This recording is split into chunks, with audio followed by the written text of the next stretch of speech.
Caroline County Board of Supervisors, March 1st, 2016 meeting to order.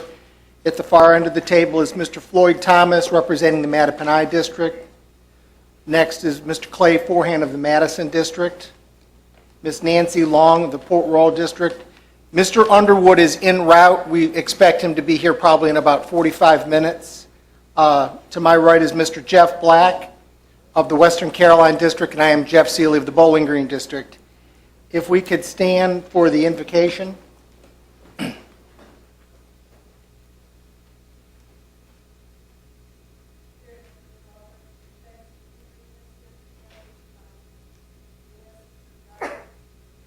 And making wise decisions for all.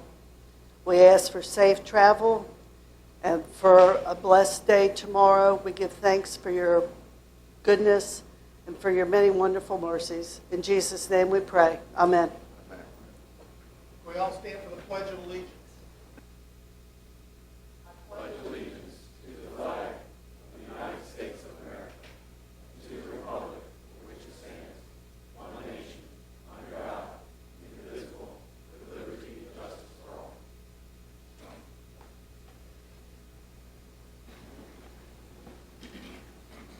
Mr. Thomas, you have any opening board comments? Just one briefly, and then a request from Mr. Underwood.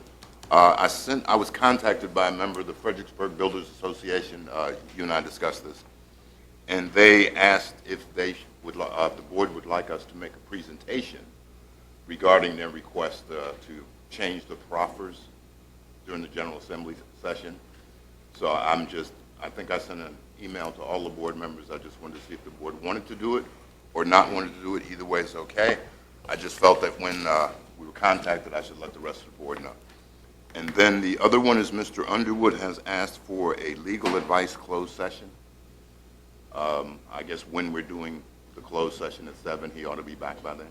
Do we know under what section? Legal advice? Okay.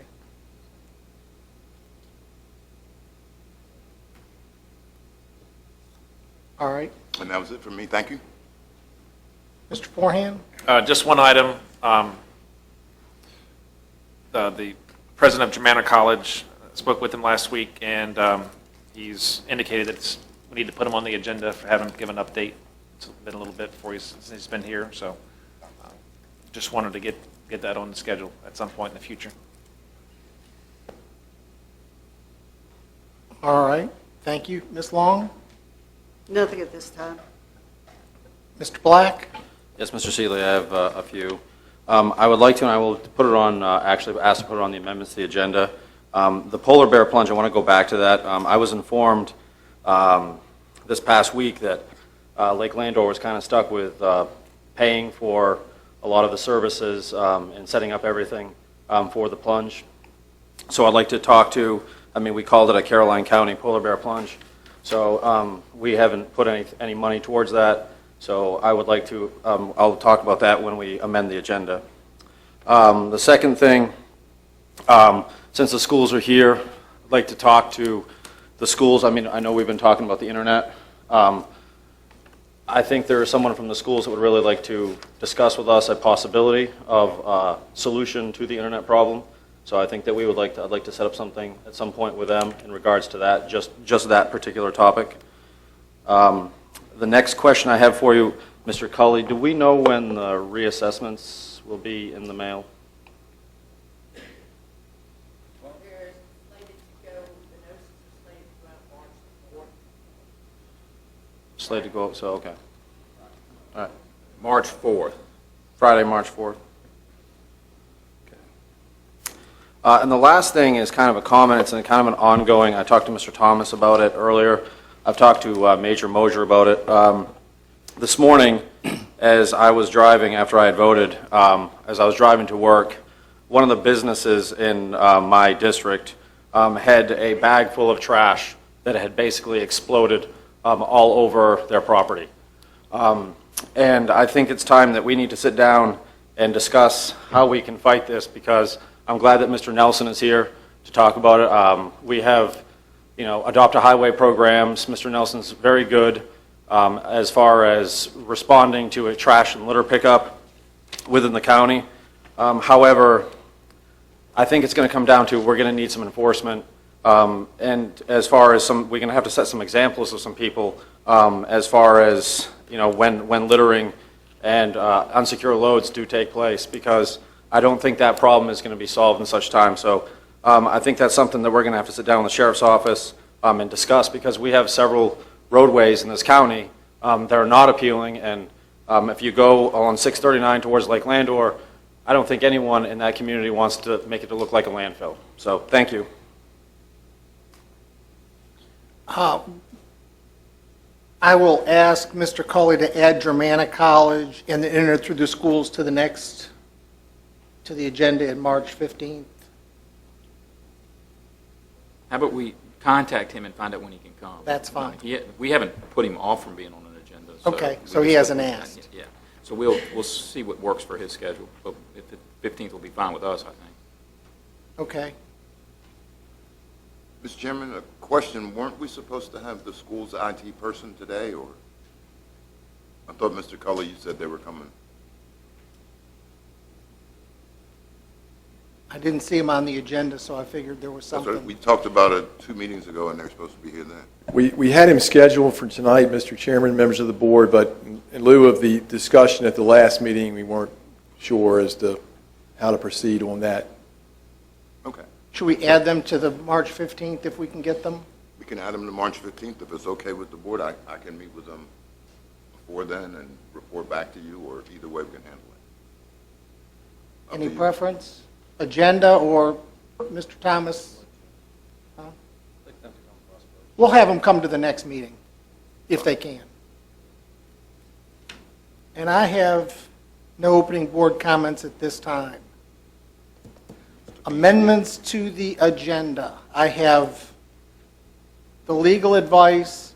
Mr. Thomas, the proffer change, do we want to give them an opportunity to come to the next board meeting and talk? It's up to the board. I'm just the messenger. You're just a messenger. And I guess does anybody want to talk? Personally, I've been to the General Assembly. They were bills 770 and 549. Mr. Fincham.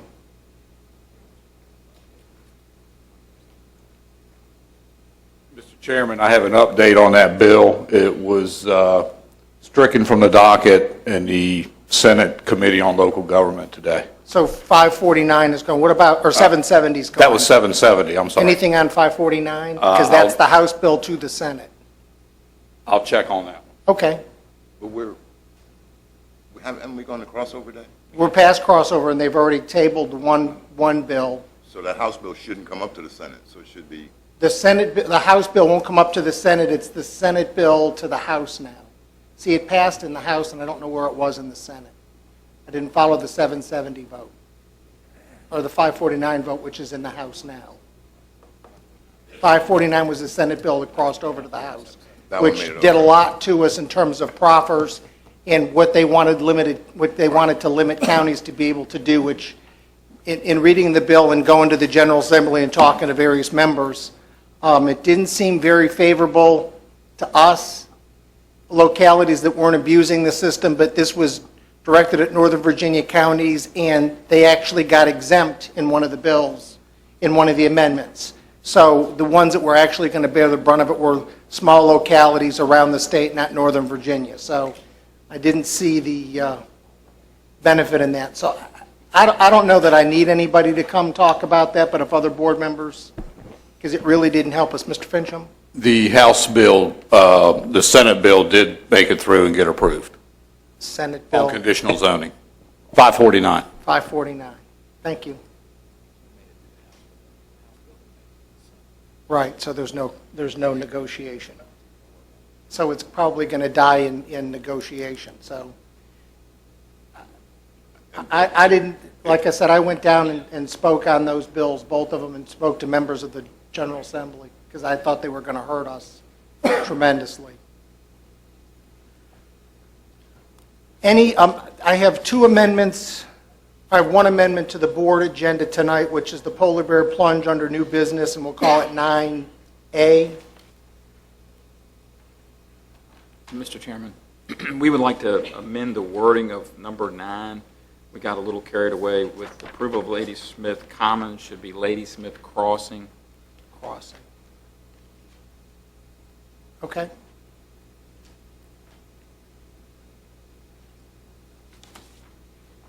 Hearing all, do we have a motion to adopt the agenda as presented? So moved. Second. All those in favor signify by saying aye. Aye. Aye. Opposed? Ayes have it, motion carries. We are up to Mr. Nelson, VDOT update. Fredericksburg Region Administrator. Good evening, sir. Good evening, members of the board. I'm here to give you your first update of the year. Not too many updates here. I wanted to kind of go over some of the preliminary engineering stuff. The Route 722 bridge replacement over the Mattaponi River, that project has been awarded. We're waiting to have a pre-construction meeting to determine when they will start, after which I will provide the county with an update on when that project will be moving forward. As far as the construction project, we only have one that's still kind of under construction right now, and that's the Route 606 bridge replacement over the Pony River. Is open, but they still have some work, and they're still continuing to work out there on that for the approaches. Some of the updates I'll go over since the last meeting. Mr. Black, you had requested us to review the signal at Route 1 and Ladysmith Road. My staff is looking at that right now to see if we can adjust some of the time to give more time to Route 639 in the morning and in the evening. Mr. Seeley, you had requested me to look at a drainage concern right out here in the town of Bowling Green. We've researched some of the documents that during when the project was widened through there, and the easements should be maintained by the department, so we're working to schedule that this spring to get it rectified. Thank you. Mr. Underwood isn't here, but I wanted to let him know that the safety study on Jericho Road has been completed and is in draft form.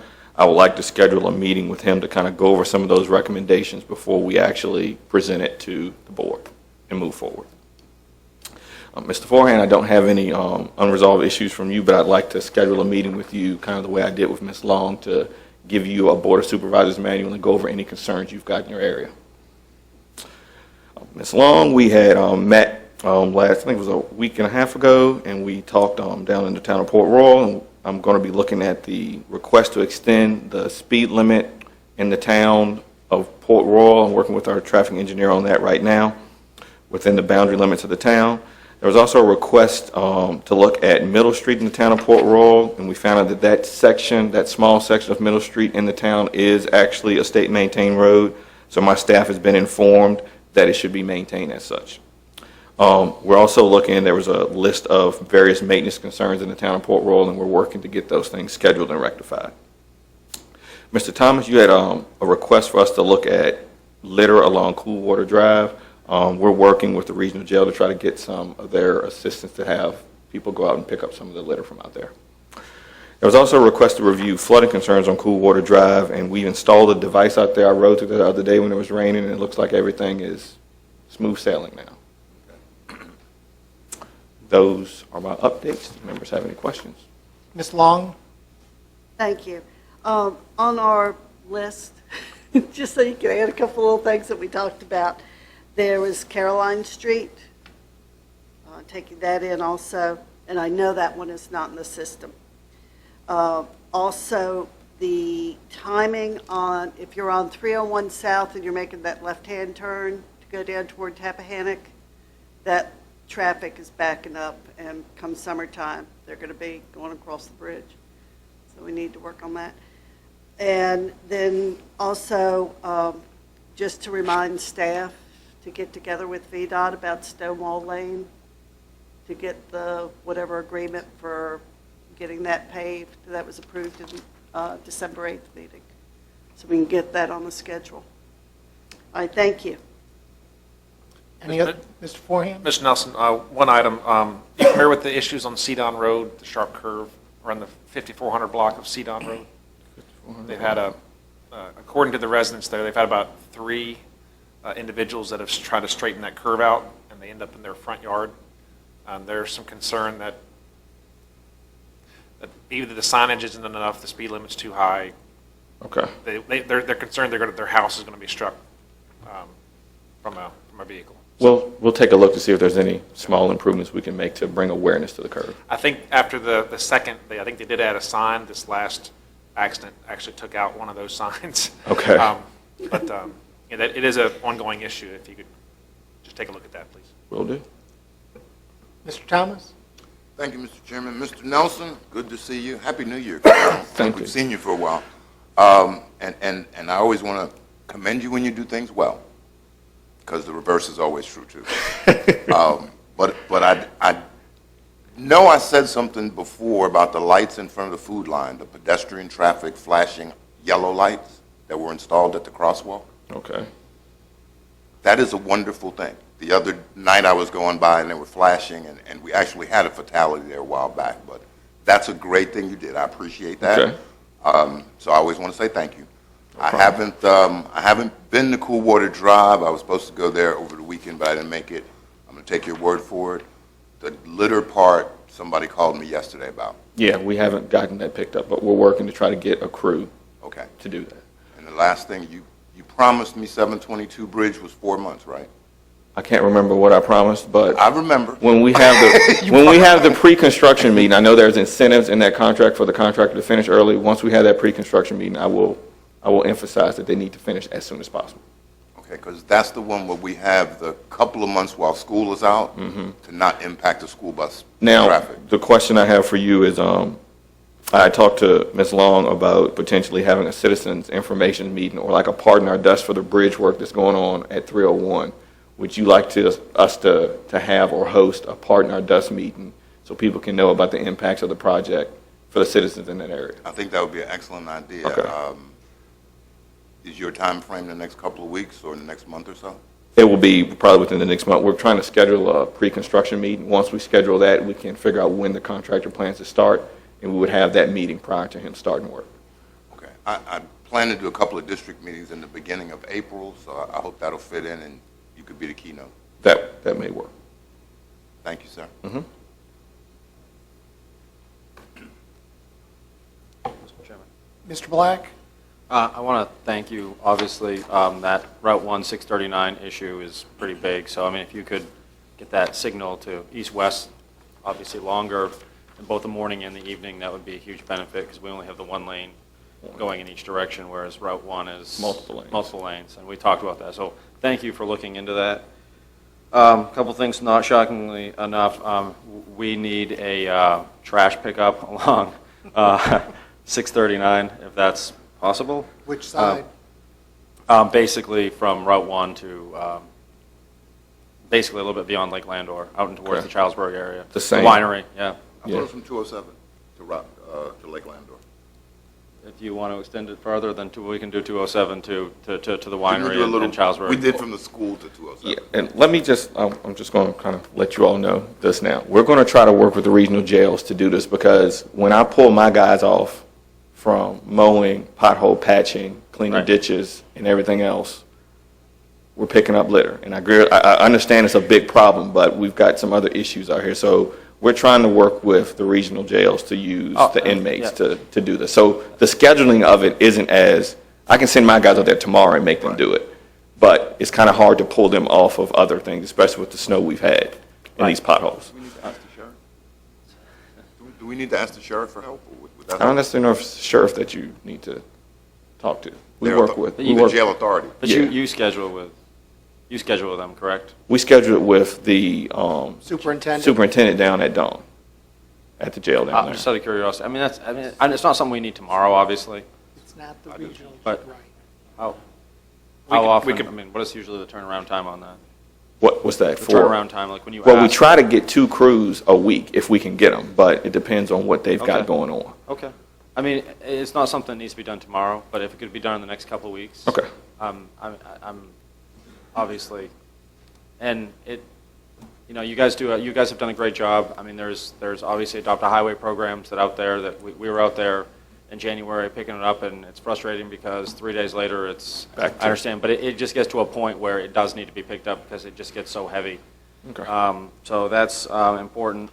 The other thing too is because of the storms last week,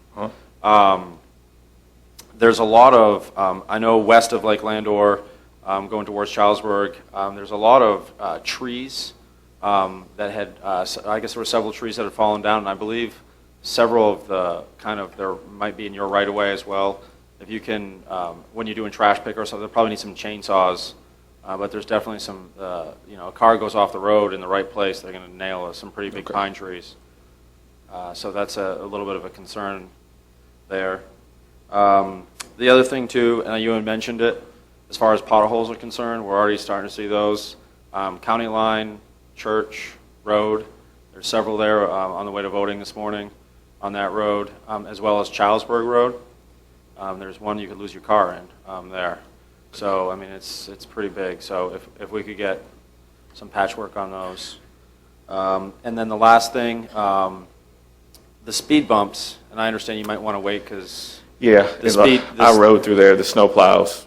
yeah, the speed bumps are Got 'em. no longer really speed bumps. Yeah. So I don't, I mean, they're kind of there. If you could, I don't know what you need to do to fix those again. And you We'll might want to. we'll freshen those up in the Yeah. spring of the year. Right, once right, we as soon as- get as soon as through the- this next storm on Yeah, Friday. right. I was thinking that was probably a good idea.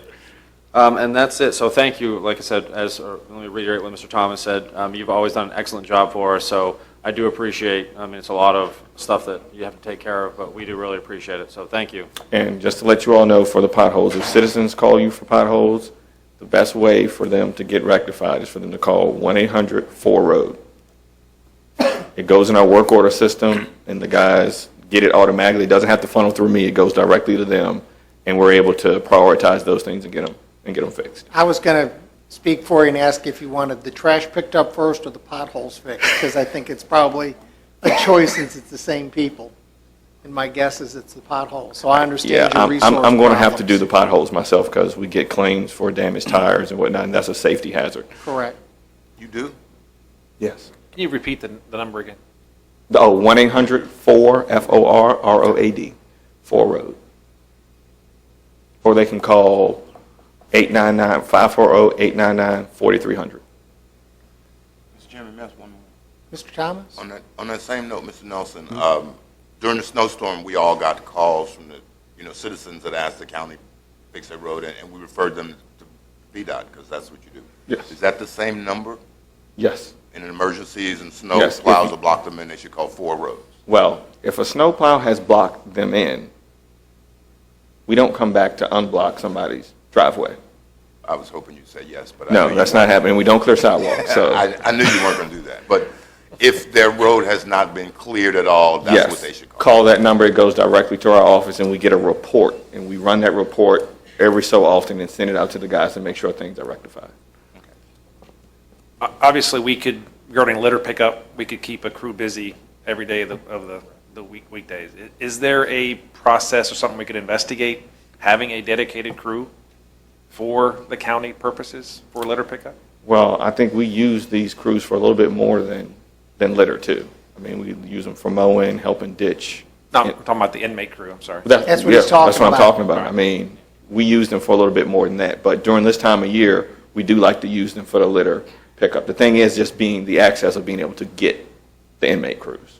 Okay. So, and we're working with them to try to get them on a regular routine schedule to make sure we can at least get 1 or 2 crews per week, multiple days a week. And that's just for Caroline. That's the only place we use them at. Okay. All right, thank you. Thank you, Mr. Nelson. Thank you all. Next is an update on activities at the Meadow Event Park. Mrs. Joliffe, how are you?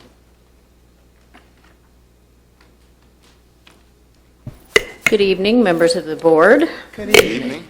It's a pleasure to be here tonight to give everyone an update on where we ended in 2015 and what we're looking at for 2016. And I wanted to start tonight by pointing out I did a lot of thinking. As you all know, I came to the operation in February of last year, actually. So I just finished a year. Definitely has been a busy year, but I wanted to point out and thank certain county organizations that have been of huge benefit to me in educating me on things related to regulations, just things that I needed to know about our operation. I want to point out we've really got a great partnership with Economic Development and Tourism, and we hosted it last year and are hosting it again, the Business Appreciation Dinner for the Economic Development and Tourism Boards, and I'm really happy to do that. I see that partnership as a way to bring some folks to the property who may not have attended, who may not have been because of an event, but if we can get them there for this dinner, they may see opportunities to use our facility. For our RV rallies this spring, working closely with Kathy Beard and the tourism folks to plan some tours, and she's really been instrumental in gaining some energy to both of those rallies, helping the folks with information on the area, and is going to be on site during both of them, sharing information about the county. One thing that I learned a little late in the year, according to the proffers, the original proffers, the property was supposed to include the words Caroline County in all advertising and paid media. Now, our operation, things that we control, the State Fair, the Virginia Horse Festival, we've always done that, tried to keep it on our website. What I learned was that our rental partners, trade shows, whether it's the fly fishing show, gun show, competitions, we're not doing that. So I wanted you all to know that we are working on finishing up it's about a 40-page operating guideline with policies and rules for the property. And one of the key things that will be in there and bulleted is that they include the words Caroline County in their advertising and marketing. I have to thank Jason Loftus also, because this very large document I'm referring to, he's been instrumental in helping me find information that already existed so I didn't have to reinvent the wheel, and he has helped me look through it and given me great feedback on what makes sense from a county standpoint, making sure we have code references up to date, and also the Sheriff's Department overall on what we should and should not be doing with our property security. And interestingly enough, while some folks might fear the building inspector, Kevin Whiteman and his folks, when you have an operation that is as large as ours with so many moving parts, it's really critical that whether it's Tough Mudder or our carnival or anyone constructing and acting on the property, that they do it to code. And he has been great about pointing out the issues and helping people find solutions to them. Our new tax commissioner, we have a meeting set up a week from now to go over how both sides can improve and streamline how we collect taxes from all the activities that are going on at the property. And then I wanted to let you all know one thing, and I know you've got this report in front of you, but I'm excited about the program that I've talked to Tilly James about. We started discussions last February, really, and I have drafted a program. We're going to start a scholarship, work-based scholarship program for Caroline High School students to learn hospitality and tourism as a trade, but also as a skill set. And we're going to start, we can probably handle 2, but we're looking at paying them each work-based scholarship being $1,000, and they then have the opportunity to come to the property and be part of the state fair, learn how you plan a wedding, just see the operation all around. So I'm excited about that looking ahead. I shared with you a breakdown of all of the events that we've had and some of our rentals. We had 152 events last year, 255,000, little over that, folks on the property, 186 event days. It was funny, yesterday looking back, when I looked at a summary of the year, I can easily say there was a trend with the weather, and it was wet. We started with the Horse Festival in March, rainy, cold temperatures. We went on to Country Fest in June, and ticket sales weren't great, and then we were hit with violent storms and had to evacuate the folks that were there into a building. And that event is not on the books this year. It's just not financially profitable for our operation. The State Fair, as you know, shut down 3 days early, and if it wasn't raining on us, it was raining near us. And we finally got to the Illuminate Light Show, our 44-day show, and on the front end of it, for about a 2-week period, it was in the low 70s and high 60s. So we had a great event with Illuminate Light Show, ended up within 1,000 cars of last year, just a little under 19,000 cars came through the light show this year. And really it was solid, no major incidents. And we're looking forward to plans for next year for it. The other thing that I really am pleased with the progress we made is with the Secretariat history. I inherited an organization that honestly there were varying opinions on what do we do with the history of Secretariat. Is it important? And early on I knew that it was, and it's part of who we are, it's part of what we should do, and it's part of what we live and breathe every day in our events. So we did celebrate the National Historic Register designation in August, and have been working behind the scenes very hard on plans to fundraise and renovate the historic barns so that the Secretariat tours will take on more of a real life situation where you'll be looking at a replication of the office space that the stable manager used and be more authentic. We do have a great, let me see how many greats are on that. I believe it is great-great-great-granddaughter of Secretariat.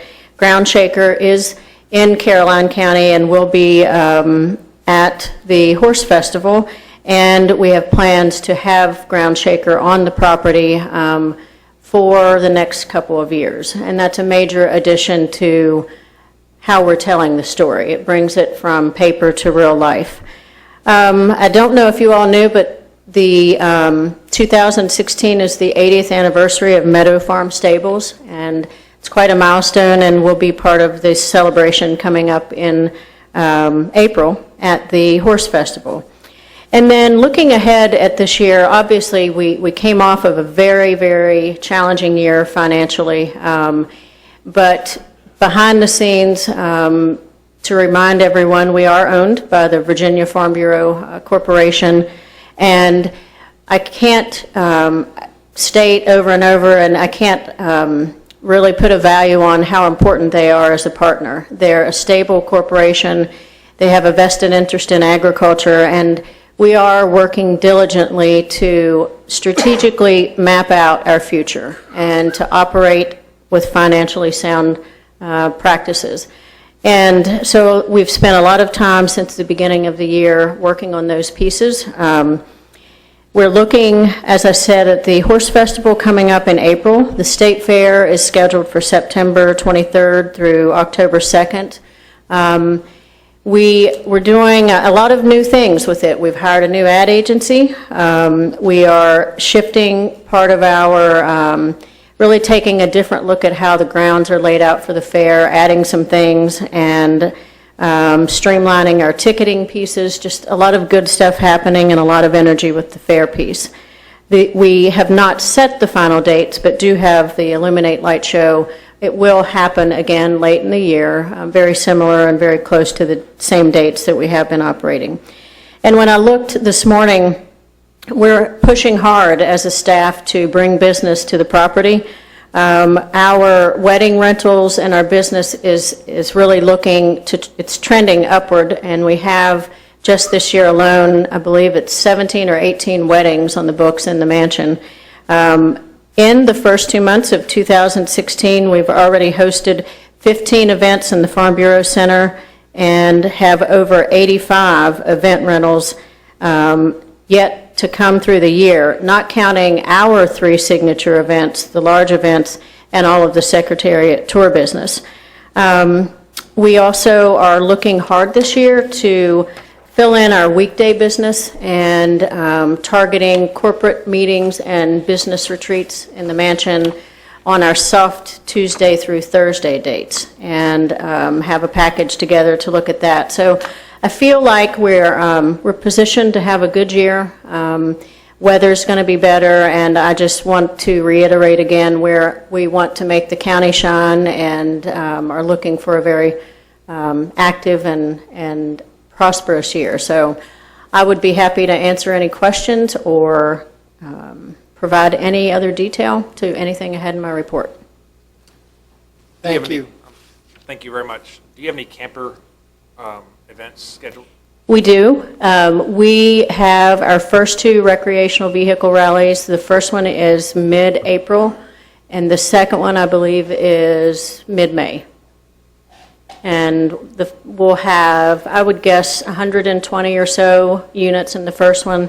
The May one is the larger of the 2, potentially 150 to 200.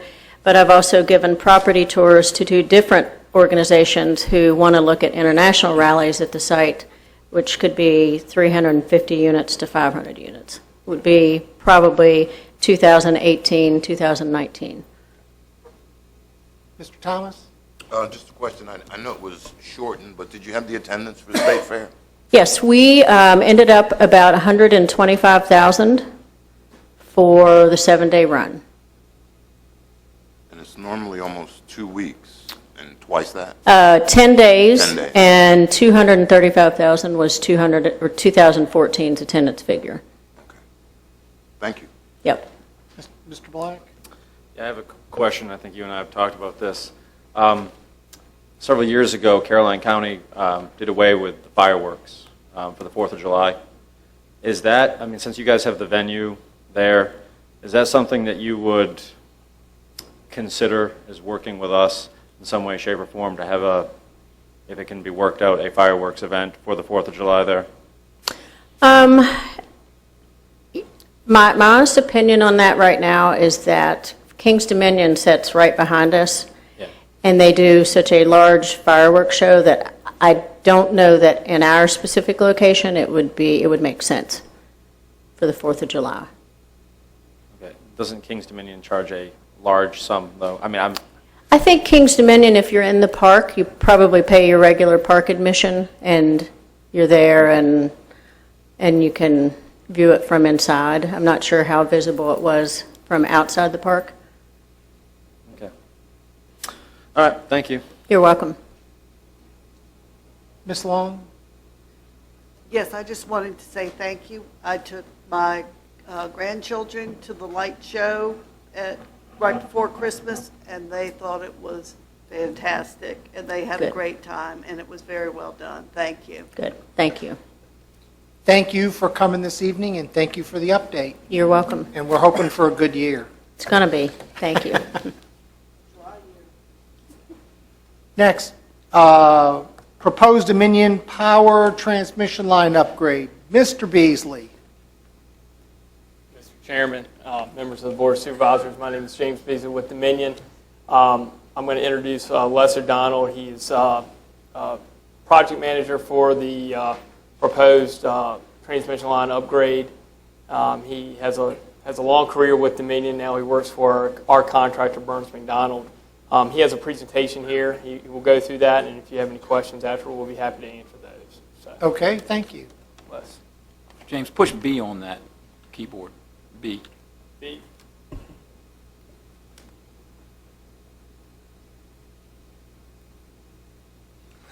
I see it on the screen, I just don't see it up here. Probably needs a function F8.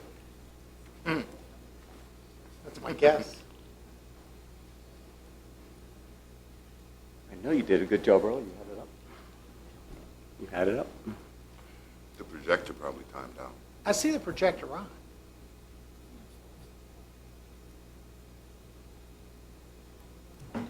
There we go. All right, thank you. As James mentioned, my name is Les O'Donnell. I am proud to be here to give you a very brief overview of a electrical transmission line rebuild that we're going to do. It will be a 2-year process, and before I really get into it, I want to set the tone by saying I've managed a lot of these power line builds and rebuilds, and in this particular one, in my view, it's one of the least volatile that I have had to manage. And I'm hoping it will be a very good project. And the reason I say it's probably not going to be too controversial, I mean, you just never know, but is the existing right-of-way, we need no new right-of-way. The average height of the structures is going to go up on the 34-mile length of the line, only roughly 4.5 foot. I've been on projects where they've doubled. It's just a lot of good positive things, and the fact that it already exists is in our favor. So with that, let me get the first slide here, I think. It's called the Four Rivers to Fredericksburg rebuild. The main reason for the project is obsolescence. This line was built in the 50s. It goes from, I'll try to do this. I don't think there, if you can see it there, it's gone from the North Doswell area at Four Rivers substation, and it goes northward to Fredericksburg substation. It goes through the 4 jurisdictions of Hanover, Caroline, Spotsylvania, and Fredericksburg. It currently is on a corridor that has 2 transmission lines, and it's the one on the eastern side. This, as you can see, this blue line on the picture parallels Interstate 95, and it's interestingly in 1990 time frame. This is a 115,000 kilovolt line, which is one of the smaller transmission lines. And it was moved over onto 230 kV infrastructure, but it kept operating at 115. So essentially, we're going to wreck and rebuild a 230 kV line with 115 kV modern operating standards.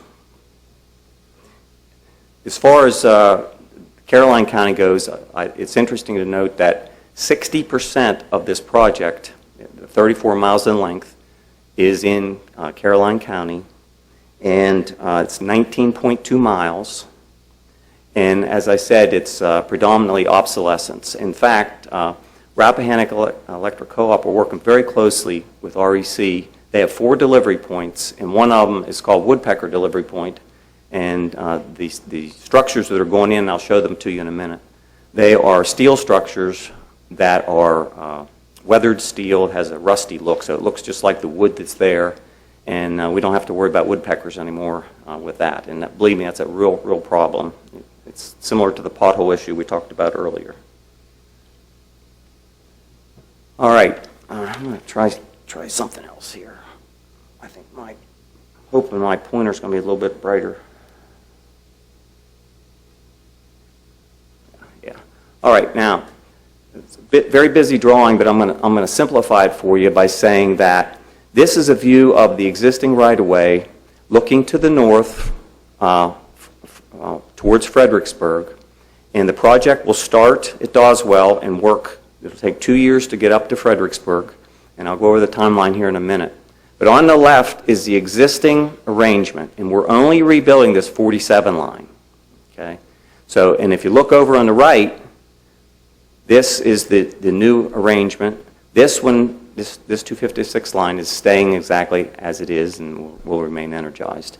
It's interesting to note that these structures that are going in will be in roughly the same location as the current ones, plus or minus 20, 25 feet, whatever, either side of them, roughly the same, similar structure count. And the approximate height, this is a Caroline County diagram, is currently 62 feet, and it's going up to 66 feet will be the average height. And over the entire length of the line, it's slightly taller, the blue bar at the bottom. That, obviously they're going to vary in height based on the topography and lay of the land and so on, and the safety clearances that are needed. But the average across the whole 32 miles is only 4.5 foot taller than we presently have. So, and the main feature of this is wood poles become the weathered steel poles, and very subtle height increase in my view, and the pretty much the same footprint at most locations. Oop, I'll push my pointer. All right, as far as the timeline goes, as I said, it's a 2-year project. We spoke to all 4 jurisdictions last spring and summer, and at that time, there's a little history here, at that time, we were going to build a 230 kV line, even though the line that there was already 230 kV construction. We were going to replicate it, if you will, but with more modern standards, and continue to operate it at 115 kV. And the intent was to do it thinking of the future. Since that time, we have run exhaustive studies, our planning department, and have determined that the 115 kV voltage that's currently there is sufficient. And we have gone the extra step. You see there, January, February of 2016. On January 21st, I met with the State Corporation Commission.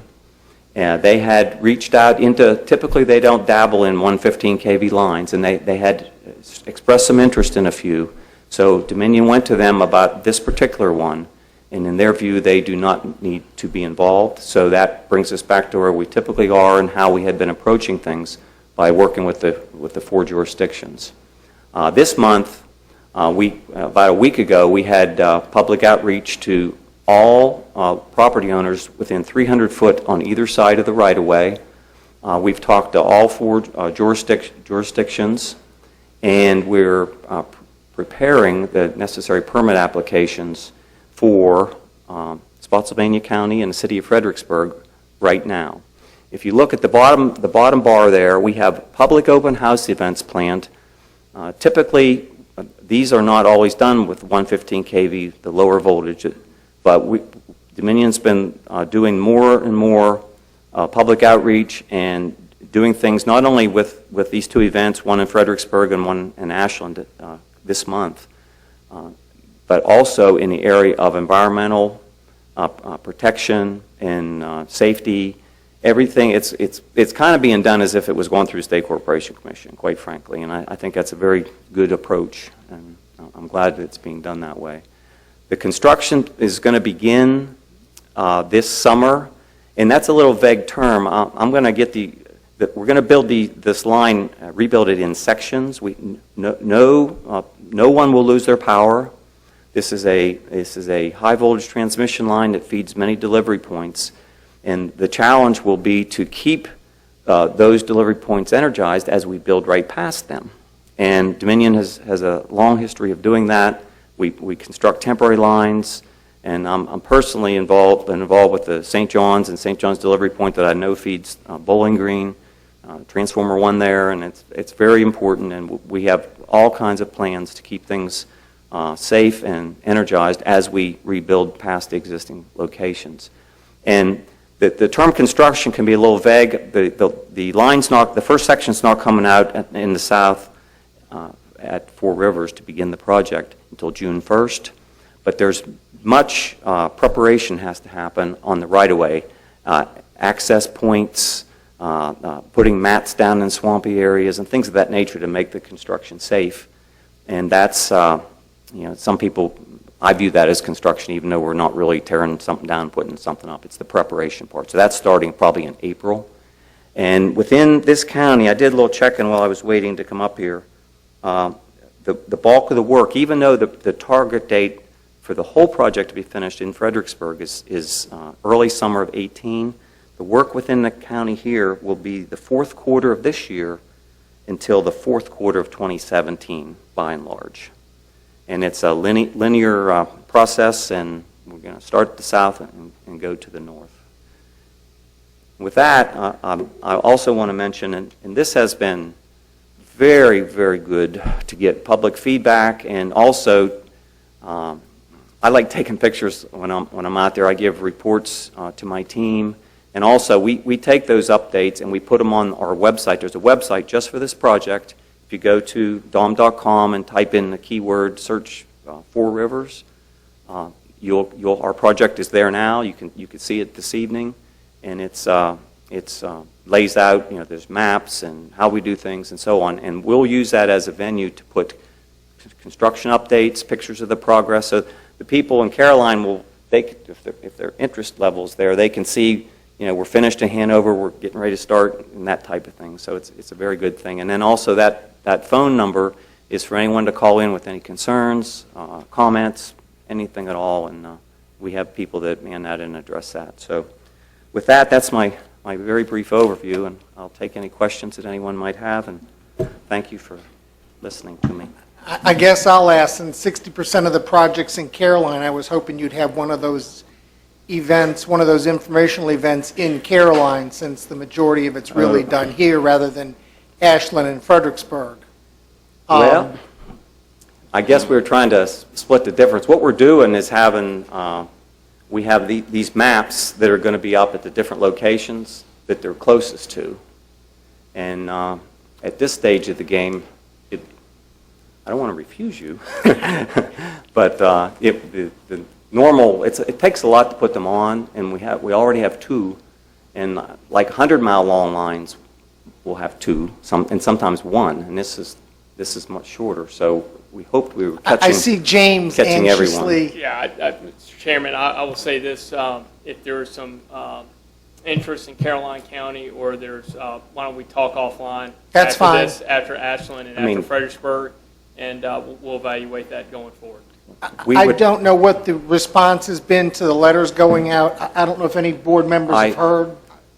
I can speak for Dominion. I talked to our communications manager yesterday, and that she has received no phone calls. I'm just curious if any, I have not had any. Mr. Thomas, any? No, I was going to say, you're doing St. John, which is the area that I represent. Yes. St. John's and Woodpecker are the two REC delivery points in Caroline County. Right. Yes. Is it possible for maybe you or James to show up at a smaller constituent meeting to say, this is what's going on? Well, certainly. I'm just so we can, facilitate the folks that they're going to see it in the paper go, what does that mean to us?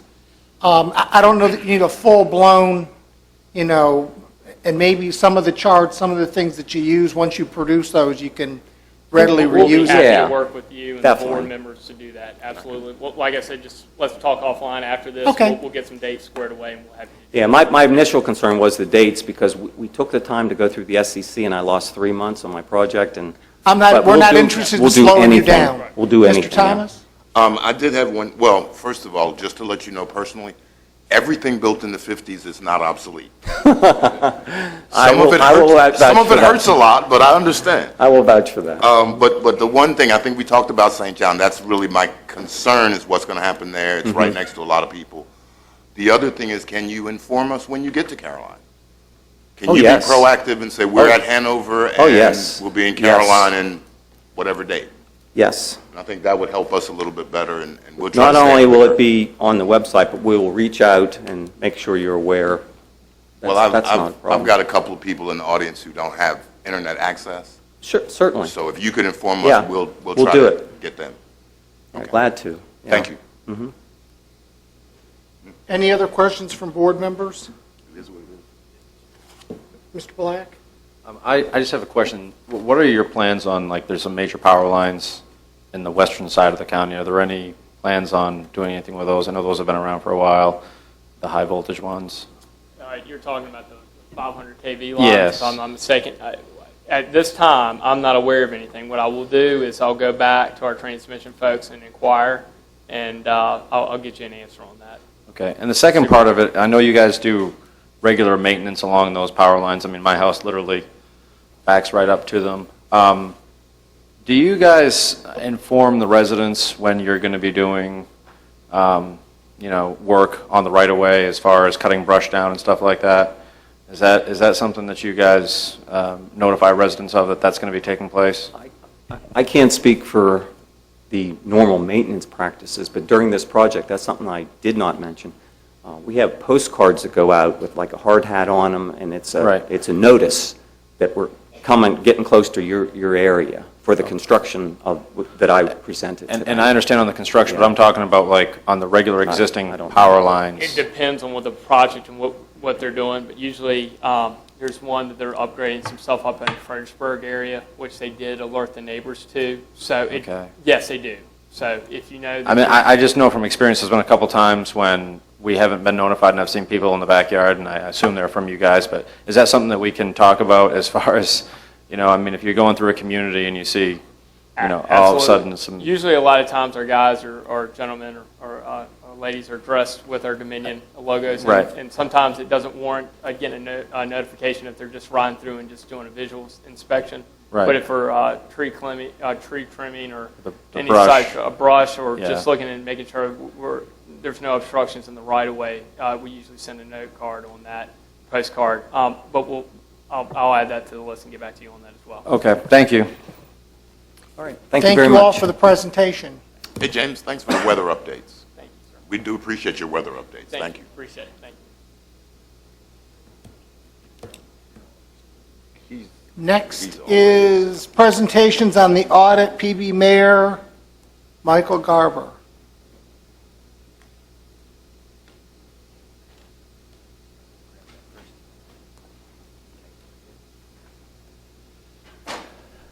Good evening, Mr. Chairman and members of the board. How are you all this evening? Good evening. Thank you for giving me just a few moments of your time this evening to present last year's audited financial statements. Before I begin, I would like to introduce two of my cohorts in crime. Betsy Hedrick is co-chair of our government niche team and is partner in charge of the engagement, and Ken Thomas, who is the in charge. Both of them were, I would consider, the boots on the ground here during the majority of the audit. So I want to make sure I introduce them as well this evening. I think you've received the financial statements and some other documents in your board packets and things over the weekend. So I will be brief. Hopefully you've had a chance to read through those. I will just start with the actual financial statements. I'm not going to flip through those page by page. I'll just mention the opinions that are in there. The opinion on the financial statements is what's considered an unmodified opinion or a clean opinion, which is the kind you're looking for. That's the good kind of opinion. In the back, there are also two other opinions that we render. The first one is on internal control and compliance. That opinion does have where we point out two different material weaknesses and one significant deficiency that we uncovered during the audit. And then the last opinion in that section covers your federal awards and your single audit that we perform on those federal expenditures. That opinion is also unmodified or considered clean as well. So I did just want to briefly cover those three opinions.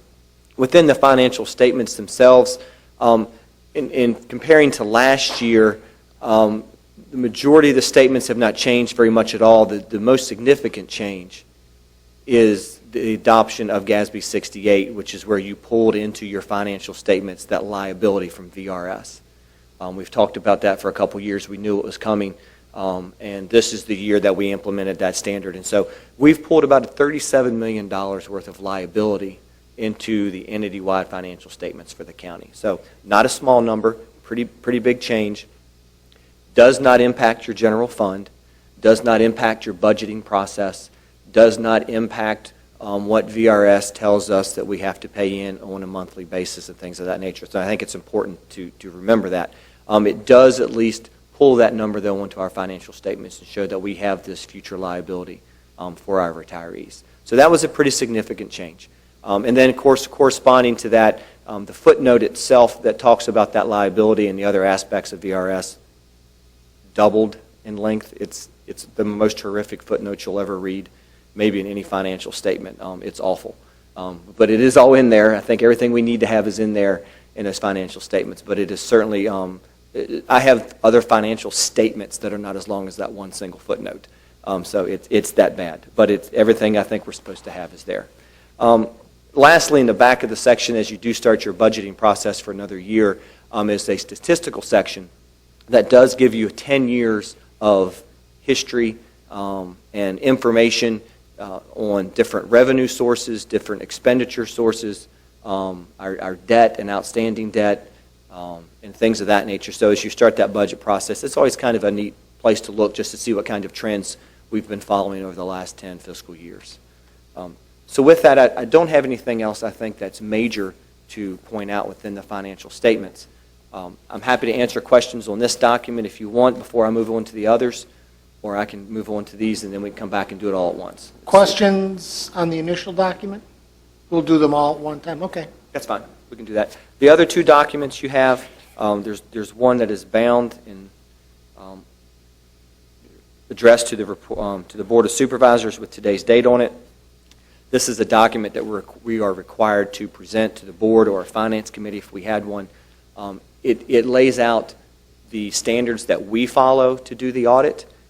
It has a copy of the arrangement letter as well as the representation letter that management has signed when we did the audit. It details out any significant journal entries that we found while we were here doing the audit.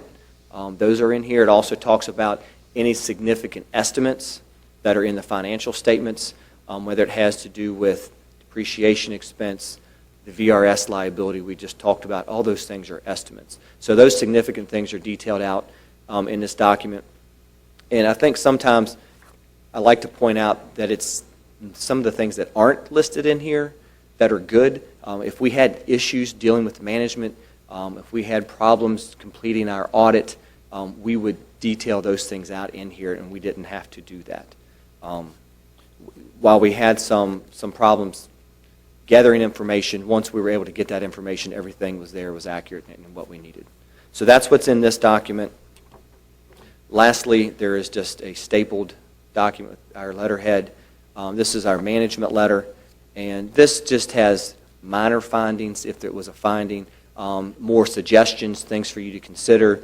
There may be some tweaks to internal control or maybe some tweaks to compliance and things of that nature that we don't think rises to the level of any type of deficiency, but certainly something that we wanted to point out to the board as well and to management. With that, I have nothing else prepared. I'm happy to answer any questions that you may have. Questions from board members? Hearing none? Any issues with staff support and getting data to you in a timely manner? There was some issues with that. We had to come back several times to complete the audit outside of the weeks that we had agreed to begin the audit and the times that we were here. Most of those issues were at the school board, not at the county side. So it took us longer than we had anticipated to complete the audit for the school board. Thank you. Any other questions? Thank you. Great. Thank you all very much. Appreciate it. Our final presentation will be the presentation of the county administrator's proposed fiscal year 2016-2017 budget. Mr. Colley.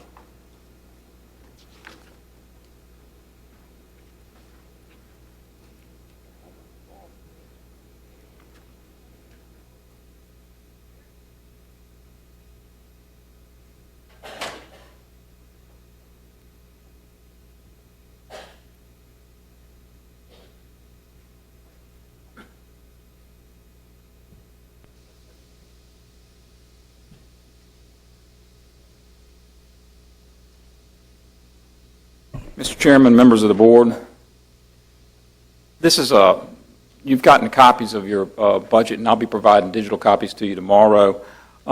This is just run through some highlights. We have a public hearing scheduled for March 15th, which is your next regular board meeting. So we'll have a lot more detail as we go through the public hearing process. General information for the 2017 budget. The total budget of $91,614,282, which is $2,821,977 more than FY16, which equals to 3.2%. The general fund portion of that is $47,952,447, which is $1,216,201, or 2.6% more than the previous fiscal year. There are no proposed tax rate increases or increases in any fees. Total budget's comprised of 55% local revenues, 37% state revenues, 6% federal revenues, and 2% transfers from the general fund balance and other miscellaneous sources of revenue. We do propose to use $1,582,342 from the general fund balance to balance the budget. Some of that is a balancing number. This current year uses about $1.4 million. On the school side, increased local transfer to schools operating fund to $12,780,680, or $350,000 more than the previous fiscal year.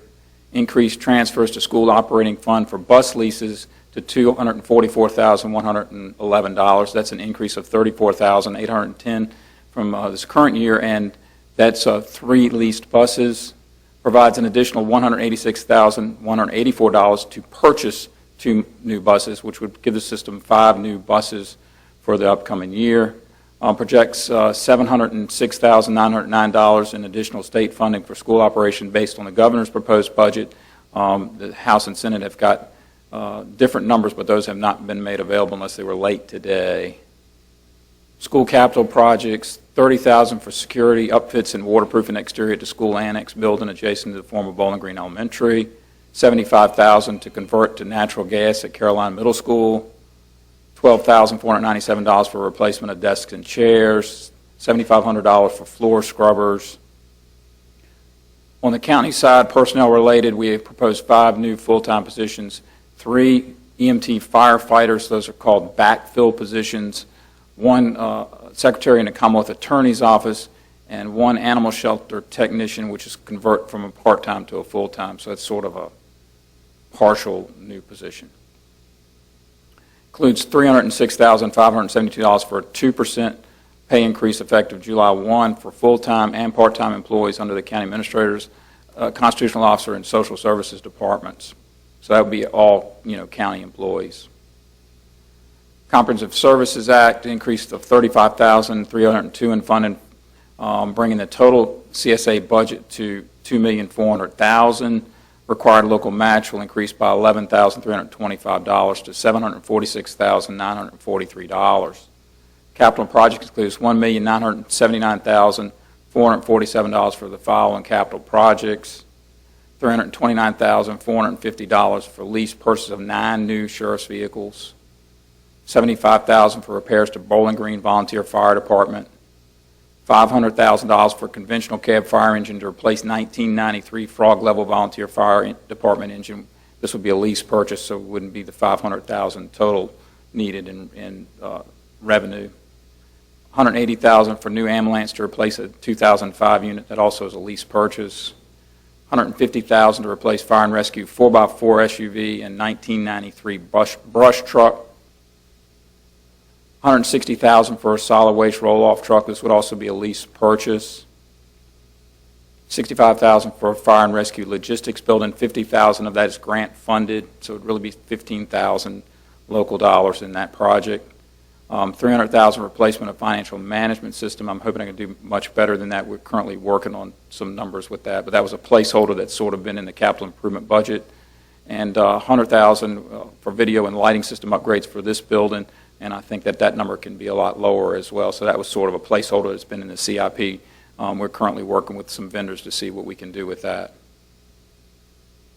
Vehicles and equipment that purchase of a vehicle, Commissioner Revenue's office, since I've been here, operated with old sheriff's cars, the last of which died on them with them in it, and was more expensive to fix than the car was worth. So we recommend purchasing them of 1 vehicle. They have to get to various venues, including the state fair. Replace a 2006 Inspections Division vehicle. That's a pickup truck that has over 200,000 miles on it. Replace a 2006 Solid Waste Division pickup truck, has 180,000 miles on it. Most of these I'll be able to show you the amount we're spending in repairs on these, and you'll see where we'll be coming ahead. Replace 2002 Facilities Division van with 150,000 miles on it. Replace a 97 Parks and Recreation van. Doesn't have a lot of miles on it, but it's a 1997 15-passenger van that we're hauling kids and Parks and Rec people around in it. It's just not reliable. Replace a 2005 Utilities dump truck. Another vehicle with not a tremendous amount of miles, but the corrosion is starting to really take its toll. We use that for our salt spreader in snowstorms. Replace a 2000 4x4 Utilities pickup truck with over 200,000 miles. Upgrades to security systems at the administration building and social services. And repairs to Frog Level Fire Department. We have a decrease in debt service for the upcoming budget of $782,872 for general government and schools. That breaks down county debt service payments decreased by $632,055. Schools debt service payments decreased by $150,817. Utilities budget, we project 42 new water and sewer connections and $134,856 increase in the general fund transfer to support utility debt service fund for a total transfer of $1,847,986.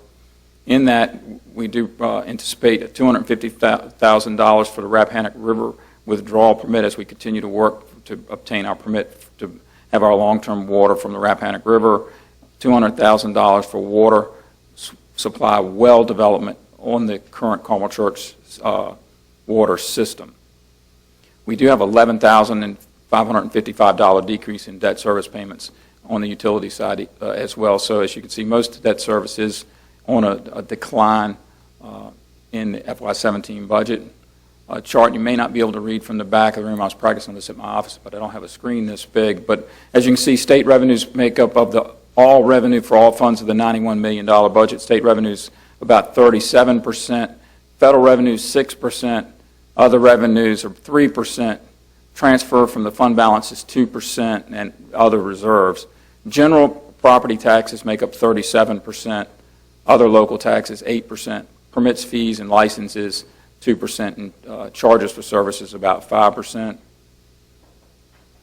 The way we spend that money, education makes up 48%, $44,174,949. Capital projects, the $1,979,447, which is 2%. Non-departmentals, 11%, $9,731,011. Public utilities, 7%, $6,445,450. General administration, which is general government, $3,345,401, which is 4%. Public safety makes up 14%, which is $12,971,053. Public works, 4%, $3,331,665. Health and welfare, 6%, which is $5,842,335. And all other expenses is kind of grouped together because you never fit them all in a pie chart, make up another 4% of the overall $91 million, which is $3,793,271. So this is basically a brief overview of the budget. We'll have more detail as we move into public hearing. I would like to give special thanks to Fran Hatcher, Director of Finance, for all her hard work on developing this budget for me. She gives me all the numbers until I have to figure out how to make them all work, and Mr. Alan Parton for his work on the budget as well and all the text help he gives us. With that, I would answer any questions, but it's really basically just a presentation and for your study, and get ready for the public hearing. Do we have any board questions at this time? No, he just said you'd give us the electronic version. I will. Yes, I was going to do it this afternoon and it got away from me, but I'll get it to you in the morning. Hearing none, we will move on to consent agenda. Anybody have any items on the consent agenda they wish to remove? May I just ask a question for F? Yes.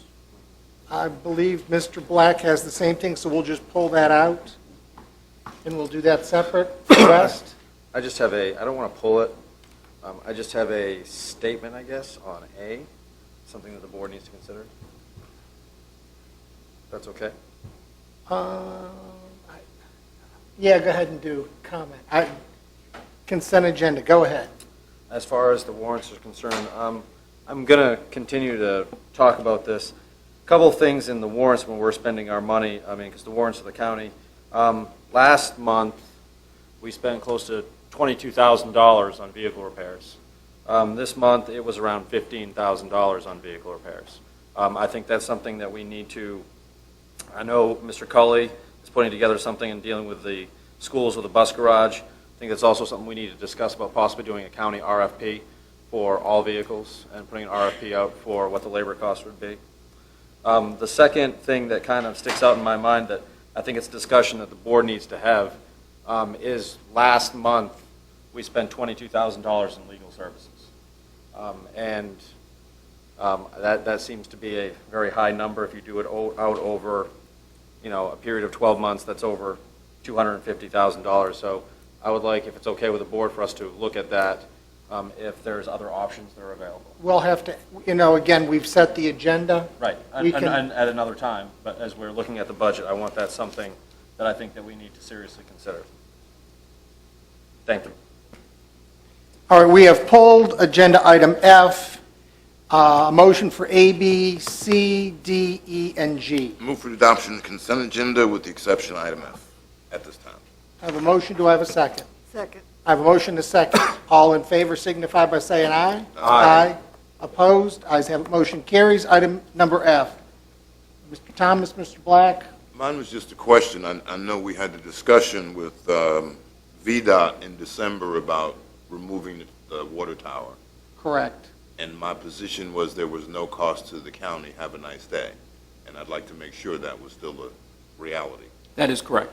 Okay. We put this on, they were going to take it down.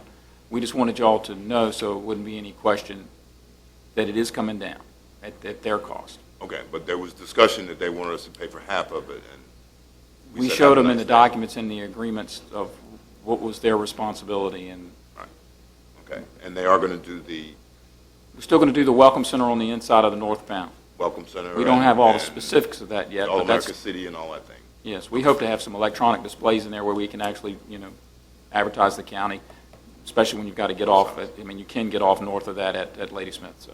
Okay, that was only my question. Thank you. Any other questions on F? You're good? Hearing none, a motion for F is in order. So moved. Second? Second.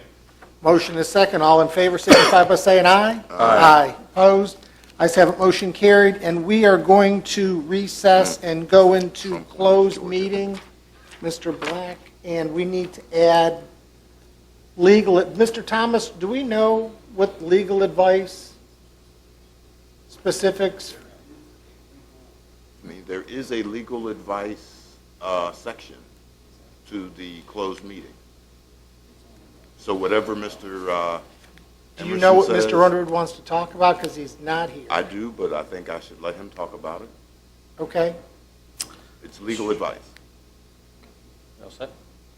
I move that this board convene in closed session meeting pursuant to the contract and legal exemptions of sections 2.2, 3711A 29 and 2.2, 3711A 7 of the code to discuss the terms of a performance agreement with an economic development prospect where discussion in open meeting would adversely affect the county's bargaining position and negotiating strategy.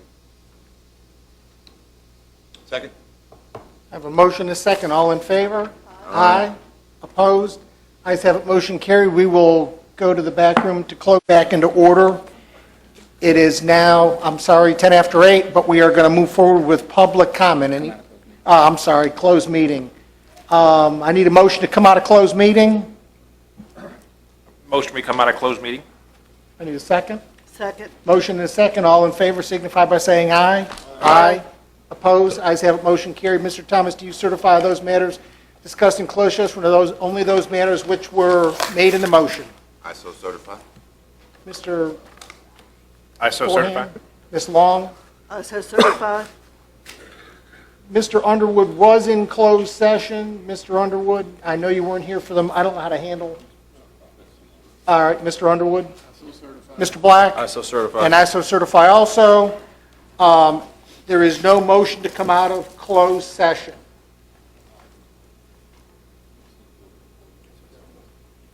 I will do that. At this time, I will open. Mr. Chairman, do you want to acknowledge that there was no legal advice part of the closed meeting? Well, there was legal advice just for what we went in under. There was no other legal advice. We didn't have a section, and it has been since resolved that we don't need to go into closed session at all for that. Hearing that, I'll try one more time. We'll go to public comment. Anybody wishing to speak on anything that is, and I believe there are no public hearings tonight, so anybody wishing to address the board on any topic may do so at this time. Public comment is now open. Anyone wishing to speak? Anyone wishing to speak?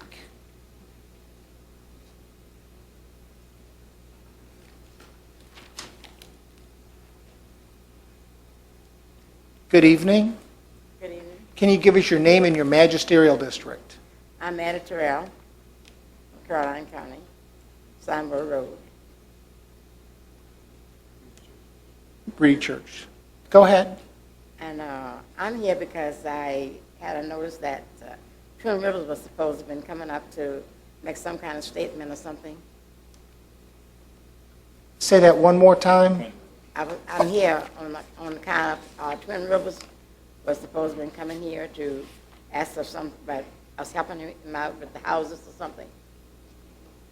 Quinn Rivers. They were here, Mr. Chairman. Their executive director was here earlier, and he said at that time he was going to come back during the public hearing on the budget. So On the budget, okay. He actually left. He was Okay. here, Mr. Rels. I don't know if you knew him, but he was a few seats in front of you, and then I guess Are he's they gone. coming back? He's coming back on the 15th of March. Oh, on the 15th. Yes, Oh, the next that's what I'm meeting. here for.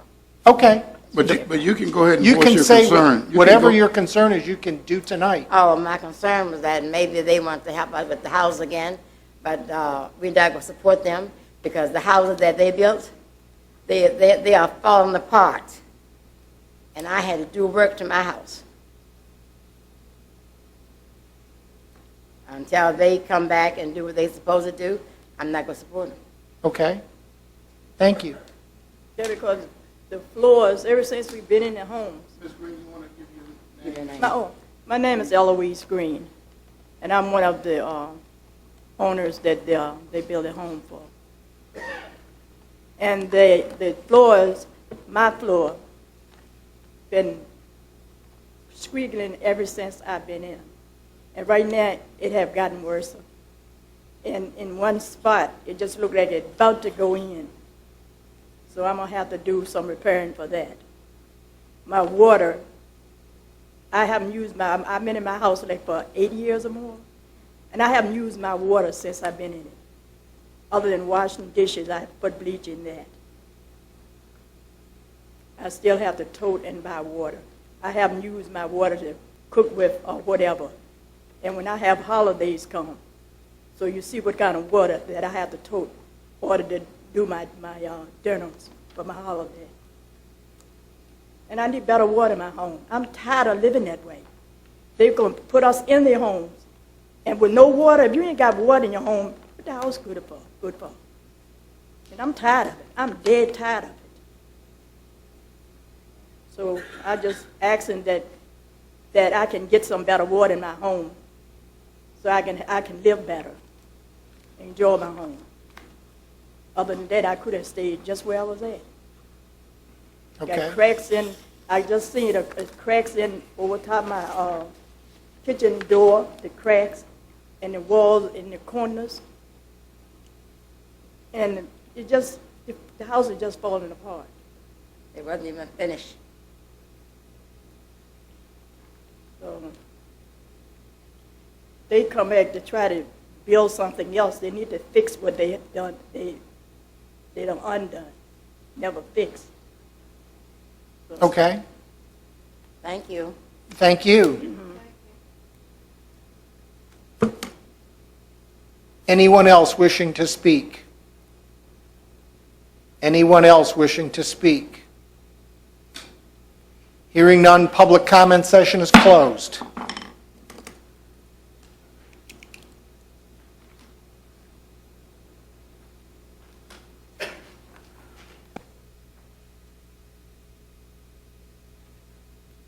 All right. In closed session, we went through the Economic Development Performance Agreement that was presented to us. At this time, everyone's had an opportunity to look at it. Yeah, but I understand that I need to do this before the rezonings. So I'm going to follow legal advice and do it before the rezonings. So at this time, I will, are there any questions for the Economic Development Performance Agreement? Agenda item 9. Agenda item 9, correct. I don't know why it ended up at the end when it should have been. Is it 9? It's not 9, is it? Oh, okay.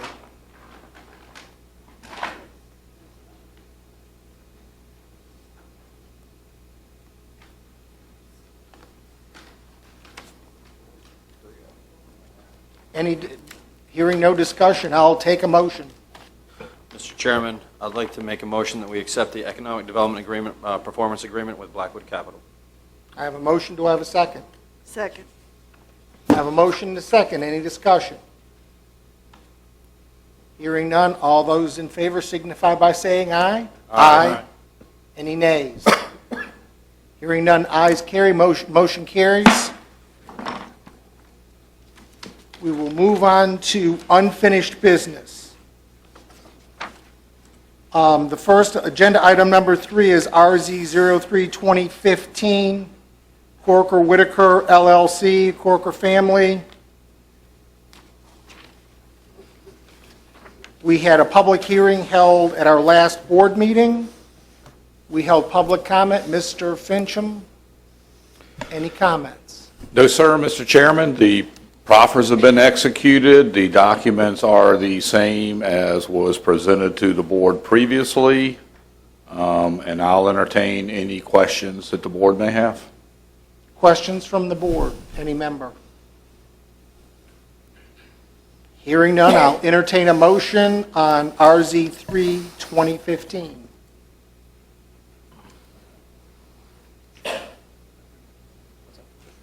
I'll make a motion, we accept the rezoning for that parcel, those You mean parcels. Approve or accept?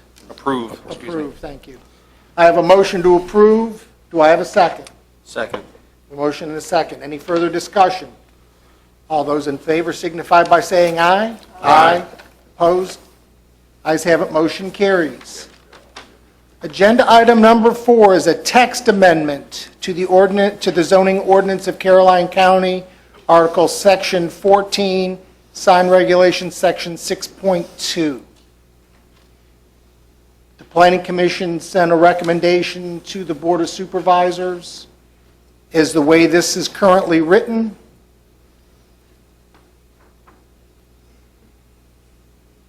Motion.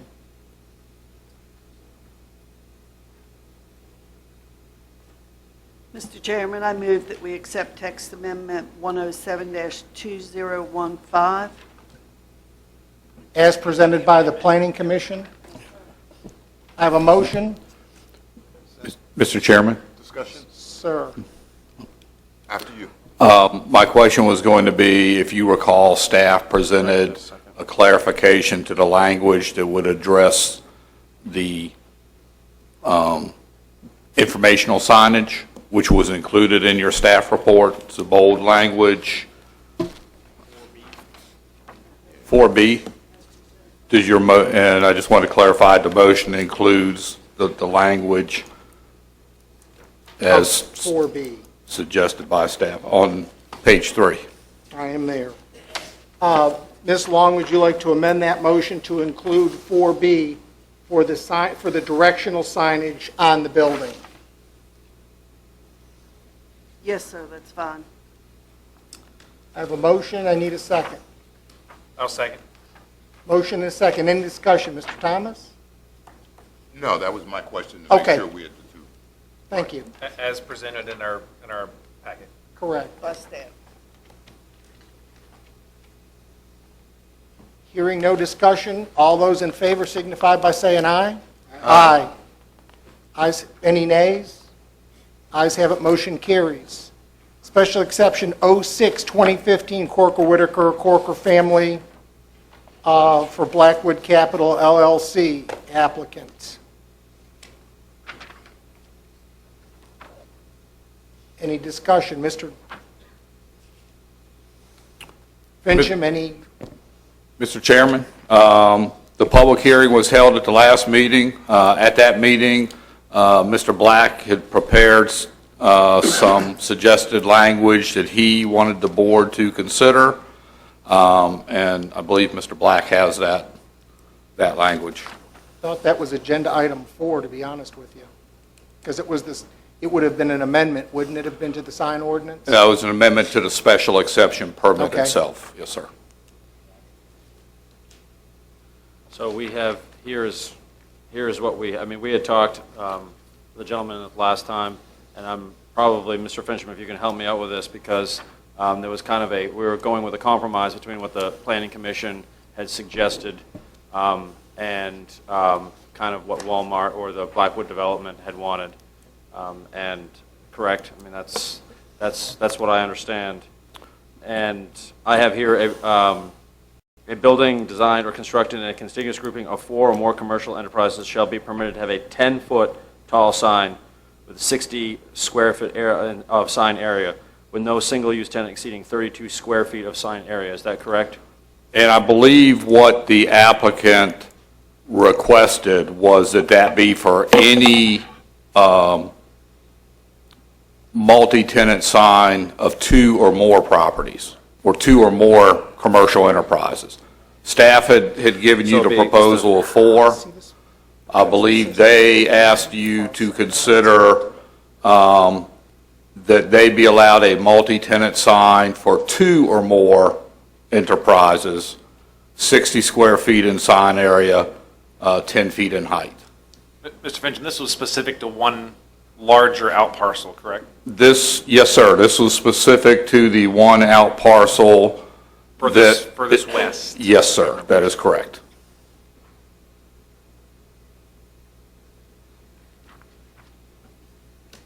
Further questions, Mr. Thomas? Question for Mr. Fincham.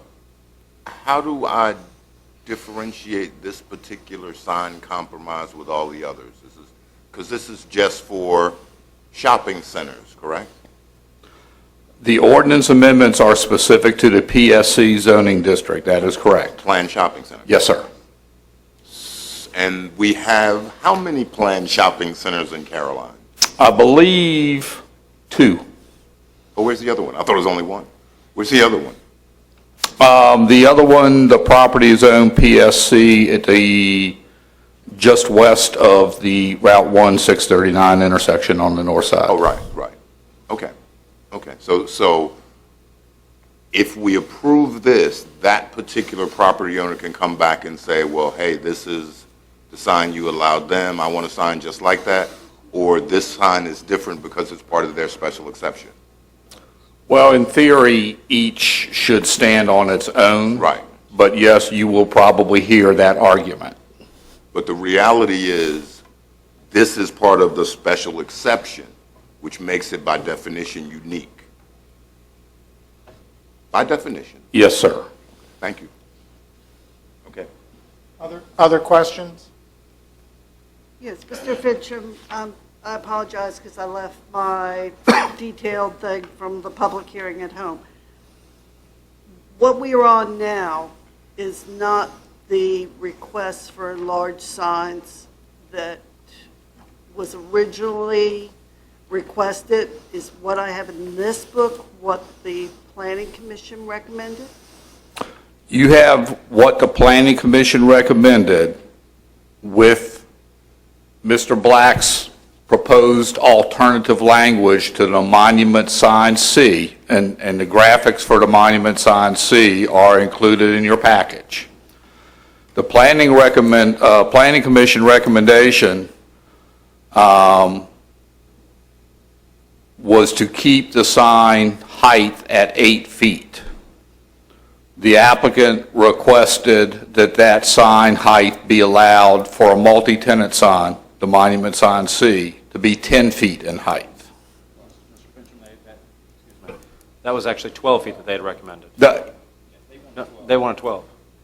Right, the compromise was 10. Yes, sir, that's correct, I apologize. Planning Commission recommended 8, applicant requested 12.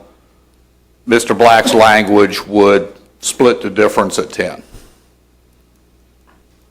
And the applicant's okay with that?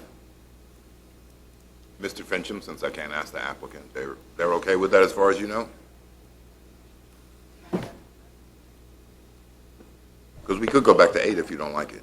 No, the Planning Commission recommendation was 8 and 60 square feet, and so we wanted just a little bit more height. My understanding is, under the compromise proposed by Supervisor Black, if we went to 10 feet, we would be allowed 60 square feet, and if we stayed at 8 feet, it would be 32.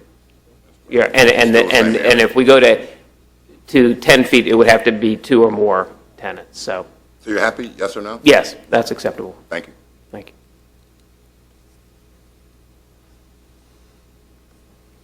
Any further discussion?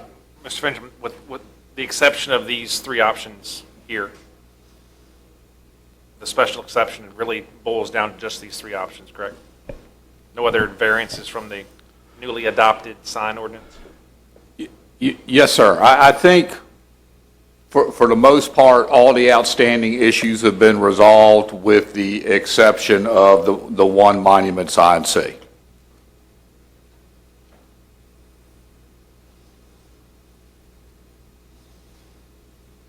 Any other questions?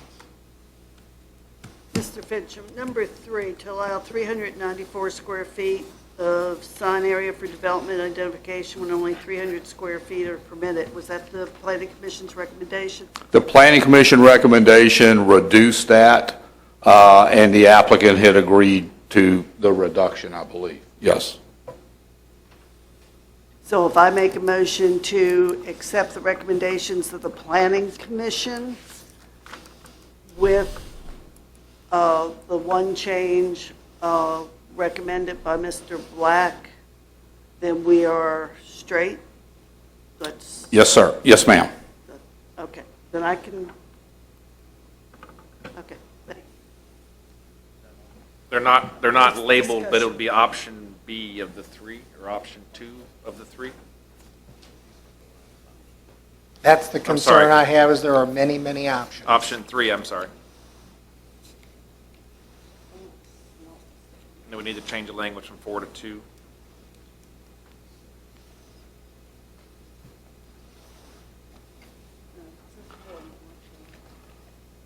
Because they want 2 or more. I think you could make the motion could be to recommend approval of the special exception permit as recommended by the Planning Commission, except to modify monument sign C to allow a 10-foot tall sign with 60 square feet of sign area for a monument, multi-tenant monument sign C. And we're talking that one larger parcel up front. Yes, ma'am.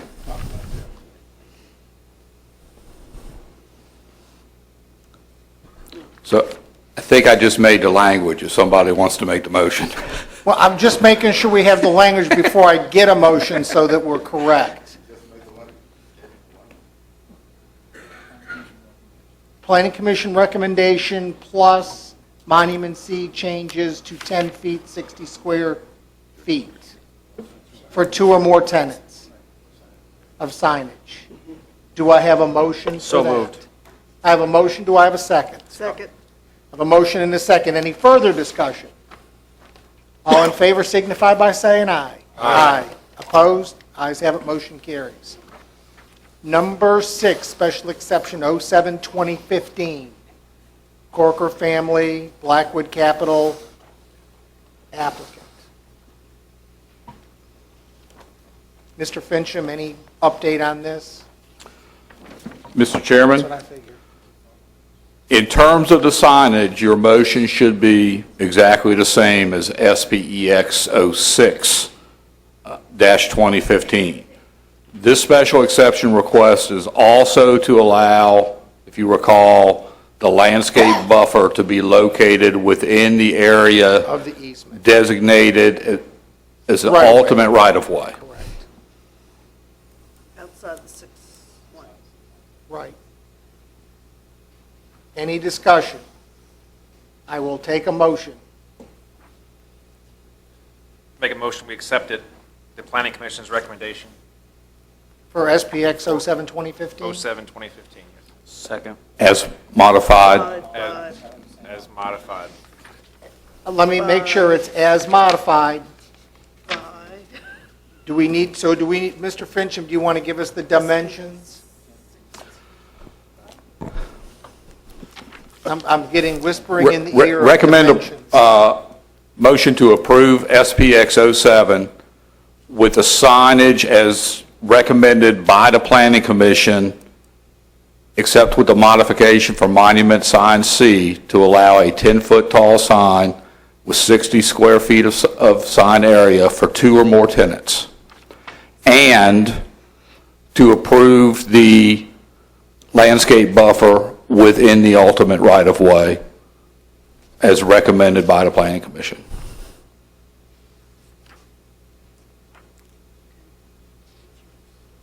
Ms. Long, if you, or Mr. Forehand, I'm sorry, if you will look at page 2 in section 6 and look at those, to the middle to the bottom of the page, and strike 32 and make that 60, strike 8, make it 10, and add 2 or more tenants, you will be there.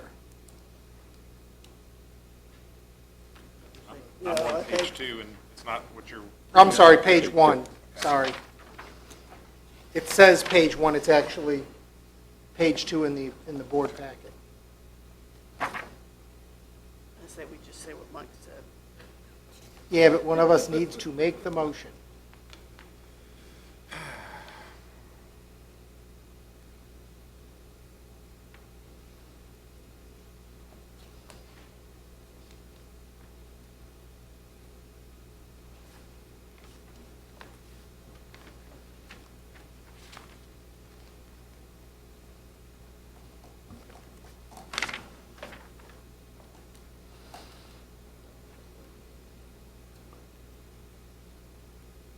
I don't remember all this. No, no, no. Mike, Mr. Fincham, can you please repeat that? For me. Motion to actually, if you go to page 2 of the staff report, Which section? I don't have the section, I simply, 6. if you go to page 2, you'll see the suggested conditions. If you would amend on page 3, number 6, proposed monument sign C shall not exceed 60 square feet in sign area and not to exceed 10 feet in height. 2 or more. If you would recommend, or if you would approve based upon those 7 conditions as modified, that will cover you. All right, make a motion, we accept this with the Planning Commission recommendations, with the exception of number 6, which we modified to read 10 feet in height for multi-tenant for monument sign C. All others 1 through 7 as written. Not to exceed 10 feet. That's right. The 10 is the stricken and changed. Yes. I have a motion. Second. Mr. Black is second. We're all clear as mud. Hearing none. All in favor signify by saying aye. Aye. Opposed? Ayes have it. Motion carries. Thank you, Mr. Fincham. Thank you all, from the developer to the legal team to the traffic engineer to the architect. Look forward to seeing you guys soon, like in the ground and dirty. So it's safe to say we've approved Walmart finally. All right. Going to be open tomorrow? Agenda item number 7. I guess, are you going to cover that? Oh, Mr. Parton? Mr. Chairman, members of the board, staff was contacted recently by Ray Schur, who lives in Lake Caroline, asking about the possibility of a Fred bus stop in Lake Caroline. He indicated that he had talked to the POA board about this request and that they were in agreement with it. We've spoken with Fred's staff actually again since the information in the board packet, and I think we have a little bit better clarity about what they're looking for. They indicated that the right turn lane off of Route 1 that was mentioned in the packet, that would actually be used for a place for a pickup or drop-off point. Obviously, that could only accommodate southbound traffic, and they would still have the northbound traffic to deal with. They would suggest using Ladysmith Baptist Church for that, but obviously that's not a good solution to the issue, but that was what they were talking about with regard to the right-hand turn lane. Their preferred solution is actually to cut a U-turn into the median strip there before you get to the guard gate. And that would provide access for a pickup and drop-off area. That would be their, as I said, preferred solution. We've not contacted Lake Caroline at this point. We don't move forward with Fred bus stop requests without talking to the board. And so we wanted to bring this before you and see what your thoughts were and what your guidance is on how to proceed. Do we know what the cost would be if we talked to the folks in Fredericksburg about a cost for because in the past, every stop has had a pretty significant cost with it. And right now, the ridership, based on the numbers that I've seen, seems to be going, the cheaper gas gets, the lower the ridership is. It just seems to be very proportional. So I'd hate to see us spend a lot of money for something with ridership decreasing and nobody get on. Because my biggest complaint is I see the bus go by frequently with nobody or one person on it. So that would be sort of my question to the Fredericksburg Transit, is to ask them what the cost would be, and Lake Caroline has to make that improvement. That's on them. It's not something we can dictate either. Right. We've not pursued cost projections at this point. We wanted to have the discussion with the board before we got any further with that. Other questions? I'd just say it's worth looking at, and under those same constraints, any turns or modifications would be done by Lake Caroline, and we'd get the cost numbers from Fred. It may not be that bad since they're supposedly already going up Route 1. Yeah, I don't know. I just know that. I mean, they're going up Route 1 because they go to Carmel Church. Right. To Route 1, and we haven't seen the Fred director for a while. We need to talk to her to make sure we're getting our buses to the Spotsylvania train station. Go ahead, Mr. Black. We had talked about that earlier, I think, Yeah. because I had I forget, I'm foggy, but we had talked about going to, because I had a constituent talk to me about the dropping off at Germanna and the Spotsylvania Hospital, and then, of course, the train station is right on that same road. So, and I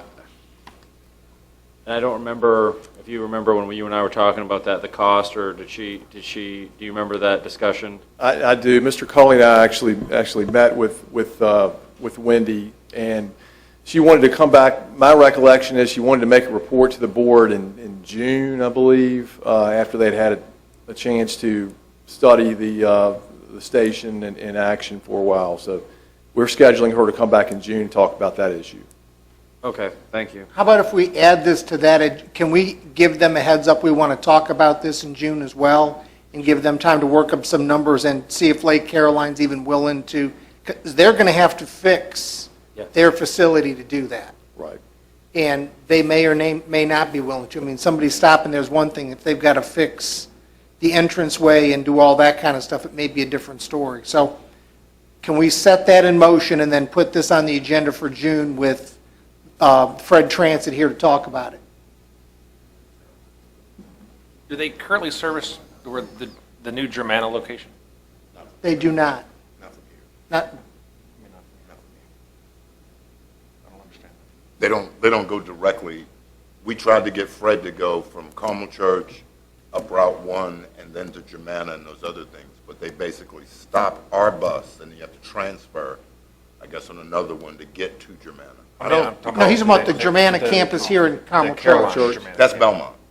They stop they actually go to the Fly-In J there currently, is their stop. We have medical and we have education a half mile further now, or a mile further. And I would say let's give Mr. Culley our list. Let's turn this over to Fred Transit and let them come to us in June and see what they can tell us, because it's going to take them some time. Ms. Long? Yes, can we also ask for average on how many riders they get? Oh, yeah, they'll give us that.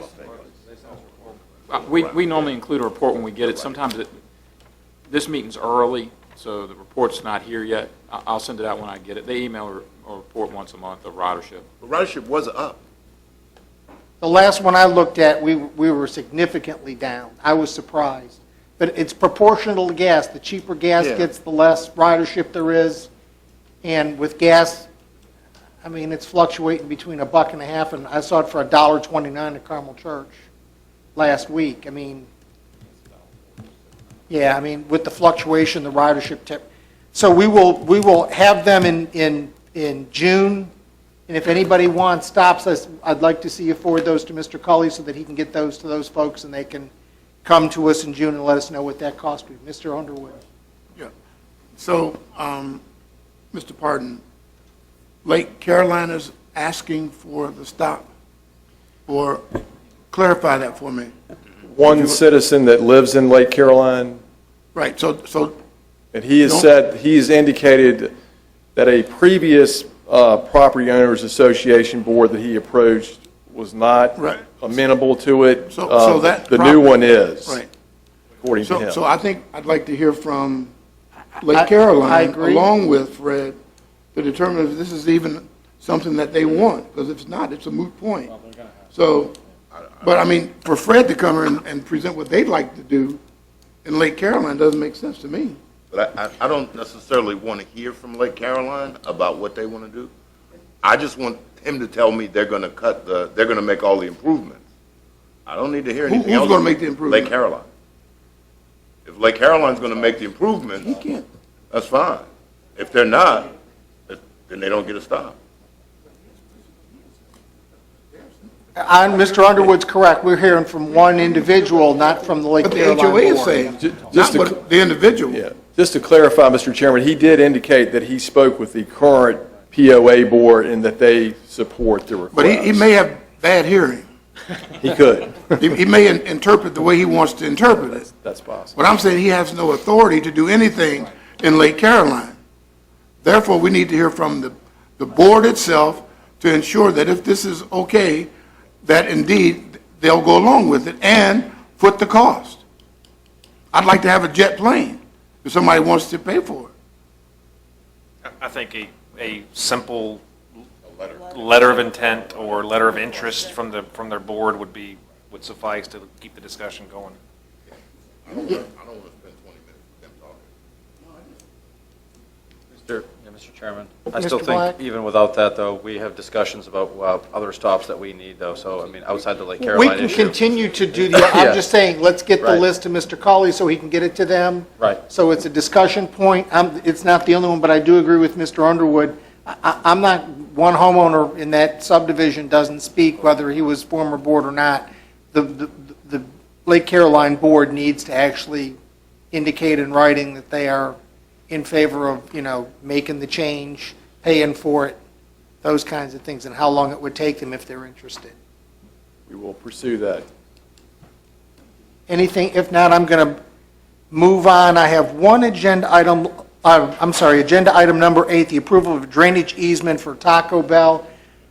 Mr. Fincham, I understand this has been rolling around a long time. It's been out there for a while, yes, sir. You have before you a proposed deed and a plat that goes with it, which shows various and sundry easements on the property known as the Taco Bell. I think everybody's aware Taco Bell is open and selling tacos, but we've had this drainage issue outstanding for a while as we, shall we say, negotiated back and forth with VDOT as to the language contained in the deed. Under VDOT regulations or code provisions that VDOT is citing, drainage easements are, at least in their mind, required to be held by the county. VDOT no longer holds these drainage easements, and instead has transferred that to the county, in theory, together with the maintenance responsibility for those drainage easements. We have always had issue with that position, don't necessarily agree with the state code language that they cite in claiming that they can require these easements, and spent a considerable time discussing back and forth language that was acceptable to VDOT as well as to the county attorney's office and to staff. Under the current regulations, the easement is deeded to the county, and then VDOT allows the county to have a separate agreement with the developer or the owner of the property to maintain the easement. This is somewhat similar to what we did with the Quarles property at Route 1 and 639. There were some slight differences there. They were relocating a stormwater pond. As part of that relocation, the owner of the property was going to accept stormwater from VDOT. So there are some differences there, but the easement and maintenance responsibilities are essentially the same. We've taken the position that we don't think the county should be responsible for the maintenance of these drainage easements. And together with county attorney's office, prepared language that would clarify if there's a lack of maintenance, we can step in and clean the property, but so can VDOT. And if we have to do that, then we can charge the owner of the property to cover that cost. But otherwise, it's the applicant's cost to maintain these rights-of-ways and improvements. That's basically what the deed does. Mr. Thomas? It's kind of pretty standard. We haven't had any trouble with the Quarles property, which was, I guess, the first one we did like that. No, sir. I mean, I think this is a case where we really don't lose. It's going to be... This is one of those issues that's just hanging around our neck, and we need to get it off of our neck and onto the proper property owner and let them be responsible as a pass-through.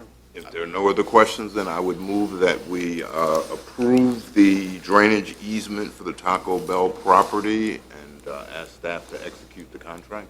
Second. I have a motion and a second. Questions? All in favor? Aye. Opposed? Ayes have it, motion carries. Our last item is 9A, and it was Mr. Black, Polar Bear Plunge for Caroline County. Yeah, as I had mentioned earlier, and I'll explain to Mr. Underwood as well, Polar Bear Plunge has been held the last several years in Lake Landor. It is called, it used to be run by Wright's Chapel, was in charge of it until this year. And it was now the responsibility of Lake Landor to continue it if it was going to move on. Lake Landor had to send out letters to the churches. Lake Landor had to, in order to do this, they had to pay the staff and so forth in order to hold what was called the Caroline County Polar Bear Plunge. In talking with the board, it is supposed to be, one of the sponsors is supposed to be Aqua Virginia, and they gave out T-shirts. So I was thinking this is a great thing for the county. I have a feeling the HOA has said if they have to pay for it themselves, they don't want to incur the $3,000+ cost for this charity to go on. It did raise $8,000+, roughly, for food banks from across the county. I would ask that we give a donation to help offset those costs to Lake Landor, not to exceed $2,000. Their cost was $3,000+. I said I would come to the board with that we give it, because it is a Caroline County event, and in addition, when the plungers go up, the people who are the leading donors, we could make some sort of banner where it says Caroline County Polar Bear Plunge. So, I mean, it's a good PR thing for the county. I just have a feeling if Lake Landor doesn't do it, it's going to go away. And I would hate to see that because I think it is one of the big charitable events for the county.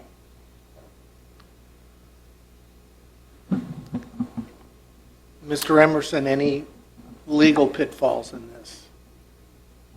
Mr. Cully and I were just talking about that. We're really not sure because, I mean, the county can give money to a 501c3 organization, a charity, several others that are expressly named in the code. But if this is going to a homeowners association, I don't know what that is or how that fits. We would have to look into that. Unless there's a charity involved, somehow you could give the money to the charity and the charity could pay the expenses. But I don't know. The problem was it was the churches who were running it. It was Wright's Chapel that was running it in the past, and they just didn't want to run it this year. So I don't. I mean, we can look. No, it's what happens when you participate in this thing. It's through, like, the Humane Society participated this year.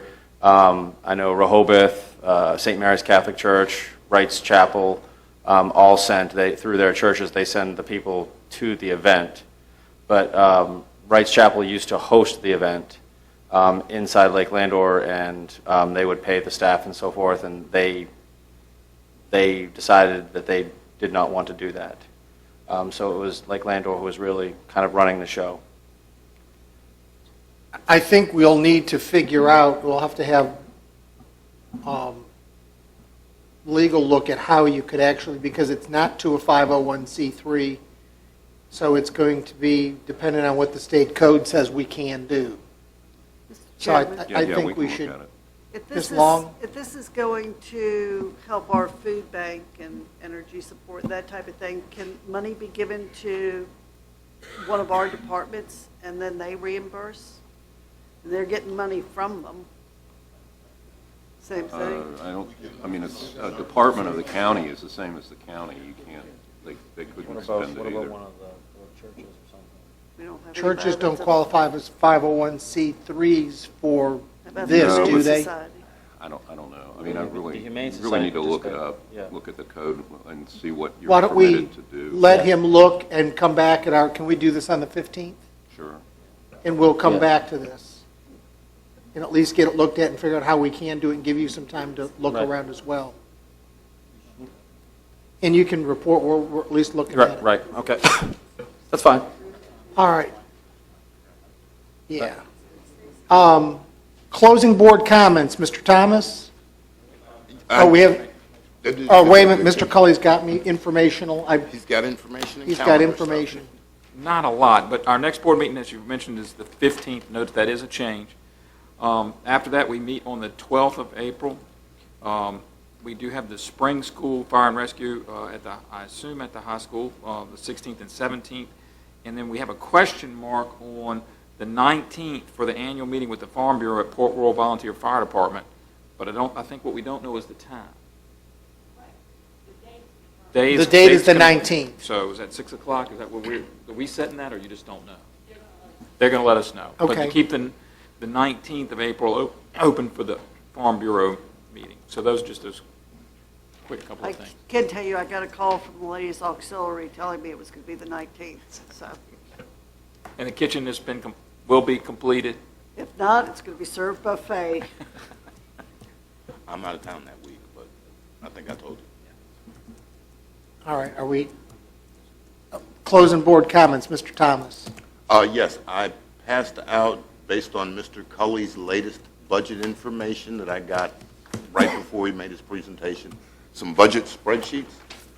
I didn't give you the whole file, but I just printed out some budget spreadsheets. Ms. Hall put them on your desk. Just to give us an idea when people say certain things about the amount of money they got, you can basically see from the graphs and spreadsheets how much money they have. One of the spreadsheets includes total funding, which includes debt service for every department, or for schools, sheriff, and emergency services. So we just compared our three largest departments. We're not comparing utilities. It was just something I did to give myself some perspective, and I figured I would share it with the rest of the board. Do with it as you wish. And my last one is I met Mr. Spinner in the hallway. He serves on the library board, and I understand that the Dawn library server is apparently down. It's a $4,000 server. I've suggested to him that they go back, see if they can do a lease purchase, and maybe we can afford $1,000 in this budget cycle to get them started, and then they could raise the rest of the money. But apparently, That's one of the few internet locations in the Dawn area, and it's down. So we need to try to fix it as soon as possible. We do, as the county, we do support the library board, so it's something internal that we'd be taking care of.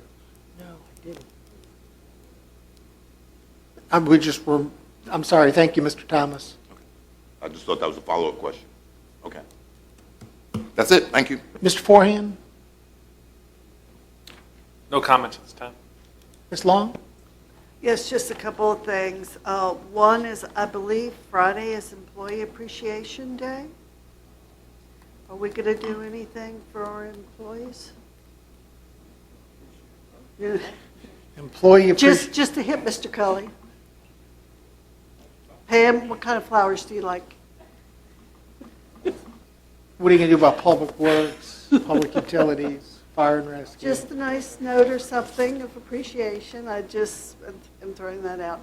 Also, I wanted to wish our freelance star reporter is leaving us. This is her last night with us, and we wish you the best. And congratulations on your new position. We ran another one off. That's all for me. Thank you. Mr. Underwood?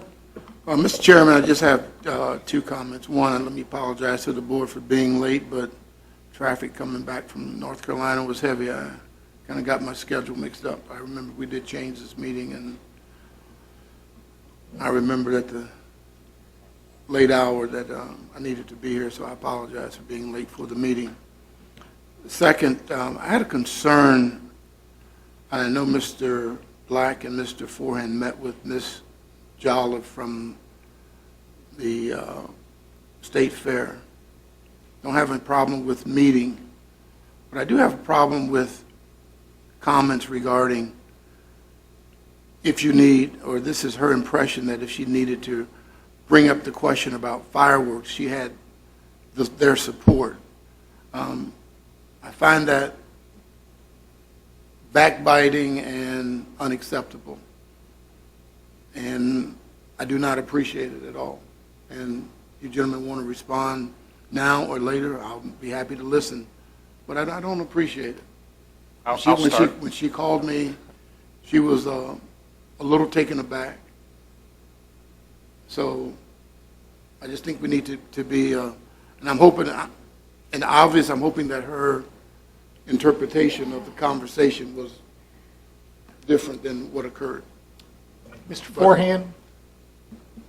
My conversations with her were centered around looking at any options on the table and available to bring in cars, people, whatever it be, to the park. I don't need to know what it was. I'm just. No, it's part. It's, no, I don't really care. It's in context. Right. No, it's not. I don't really care. I'm just And telling if you. that includes fireworks, RV, motorcycle rally, they're all something to consider. No. There was no We had intent. already had a community discussion about fireworks, and she took it off the table, and I don't appreciate anybody going back and saying that we have the votes to bring fireworks back if you want to do that. It's unacceptable to me. It's unacceptable to the community that I live in. She worked it out. She was satisfied with what occurred, so I think we need to leave it alone. If she wanted to bring it back, she has the right to bring it back in a year. But that was not her intention. Understood. I wasn't a part of that discussion, nor was that specific. It was simply an open conversation on options to bring commerce to the county. Yeah, right. Yeah, I don't like it. I don't appreciate it. I want you to know that. Okay. Mr. Black? I have several. First of all, I'll respond to this. If we're going to play this game, then let's get it out there. Then we shouldn't have other supervisors asking about emissions taxes. Okay, so it works both ways. We have a supervisor here that asked about emissions tax for the state fair. Now, I have been asking about emissions tax since the state fair so started. Anyway, so I mean that's not a fair analysis. If we're going to play this game, both ways. Mr. Black Okay, it has works the both floor. ways. Mr. Not a game. Mr. Black has the floor. Well, this is like a debate, so he No, mentioned it's me. not a debate. It is not, it's Okay. closing board comments. Everybody's had their opportunity. I recognize Mr. Forehand for courtesy for Mr. Underwood. And Mr. Black has the floor. It is closing board comments. He is able to say what he wishes. Mr. Black. So, thank you. So, I mean, that is, that was part of the discussion, and I mentioned fireworks, and I'm sorry, but I would mention it again. We need a venue for fireworks in this county. It has been brought up that the idea that we would like to bring fireworks back. I don't know too many other venues here in Caroline County that could host fireworks. So yes, going to the state fair and asking them if they would be willing to be a partner in fireworks if we're going to bring it back would make sense. Unless there's other place that we know of, I'm open to suggestions. I publicly tonight asked her, it wasn't going behind anyone's back, I publicly asked her if she was here tonight if we were okay with fireworks, or she was okay to partner with us, so it wasn't trying to go behind anyone's back. When we met with her, I wanted to meet with her and say we have a new board, and we want to help you. We want to help you. They are a moneymaker for us, and we need to help them. And if that's a problem for us as a county getting commerce and helping a business, then I'm sorry. That doesn't Okay. bring any commerce in. I That still was have the the floor, discussion. thank you. Mr. Underwood, Mr. Mr. Chairman, I still have the Underwood, floor, Mr. thank you. That Black already has- been, that already been I discussed. still have the chair, yes, thank you. I don't really care. All right, very good, apparently. The second thing, Mr. Colley, I noticed on the, if you can answer this question for me, I noticed on the report that we got tonight on page 21, maybe Ms. Hatcher can answer it, on other local taxes, I saw a increase of $457,346 in revenue from the previous year. I was just kind of curious as to, I mean, that's a positive thing, obviously. I was kind of curious as to what your take on why that was. Maybe I should have asked that earlier. I would defer to Mrs. Hatcher to help with that. I don't have the audit in front of me tonight either, but I mean, is it, do we know if we had a whole bunch of new, it was page 21 of the comprehensive financial report. yeah.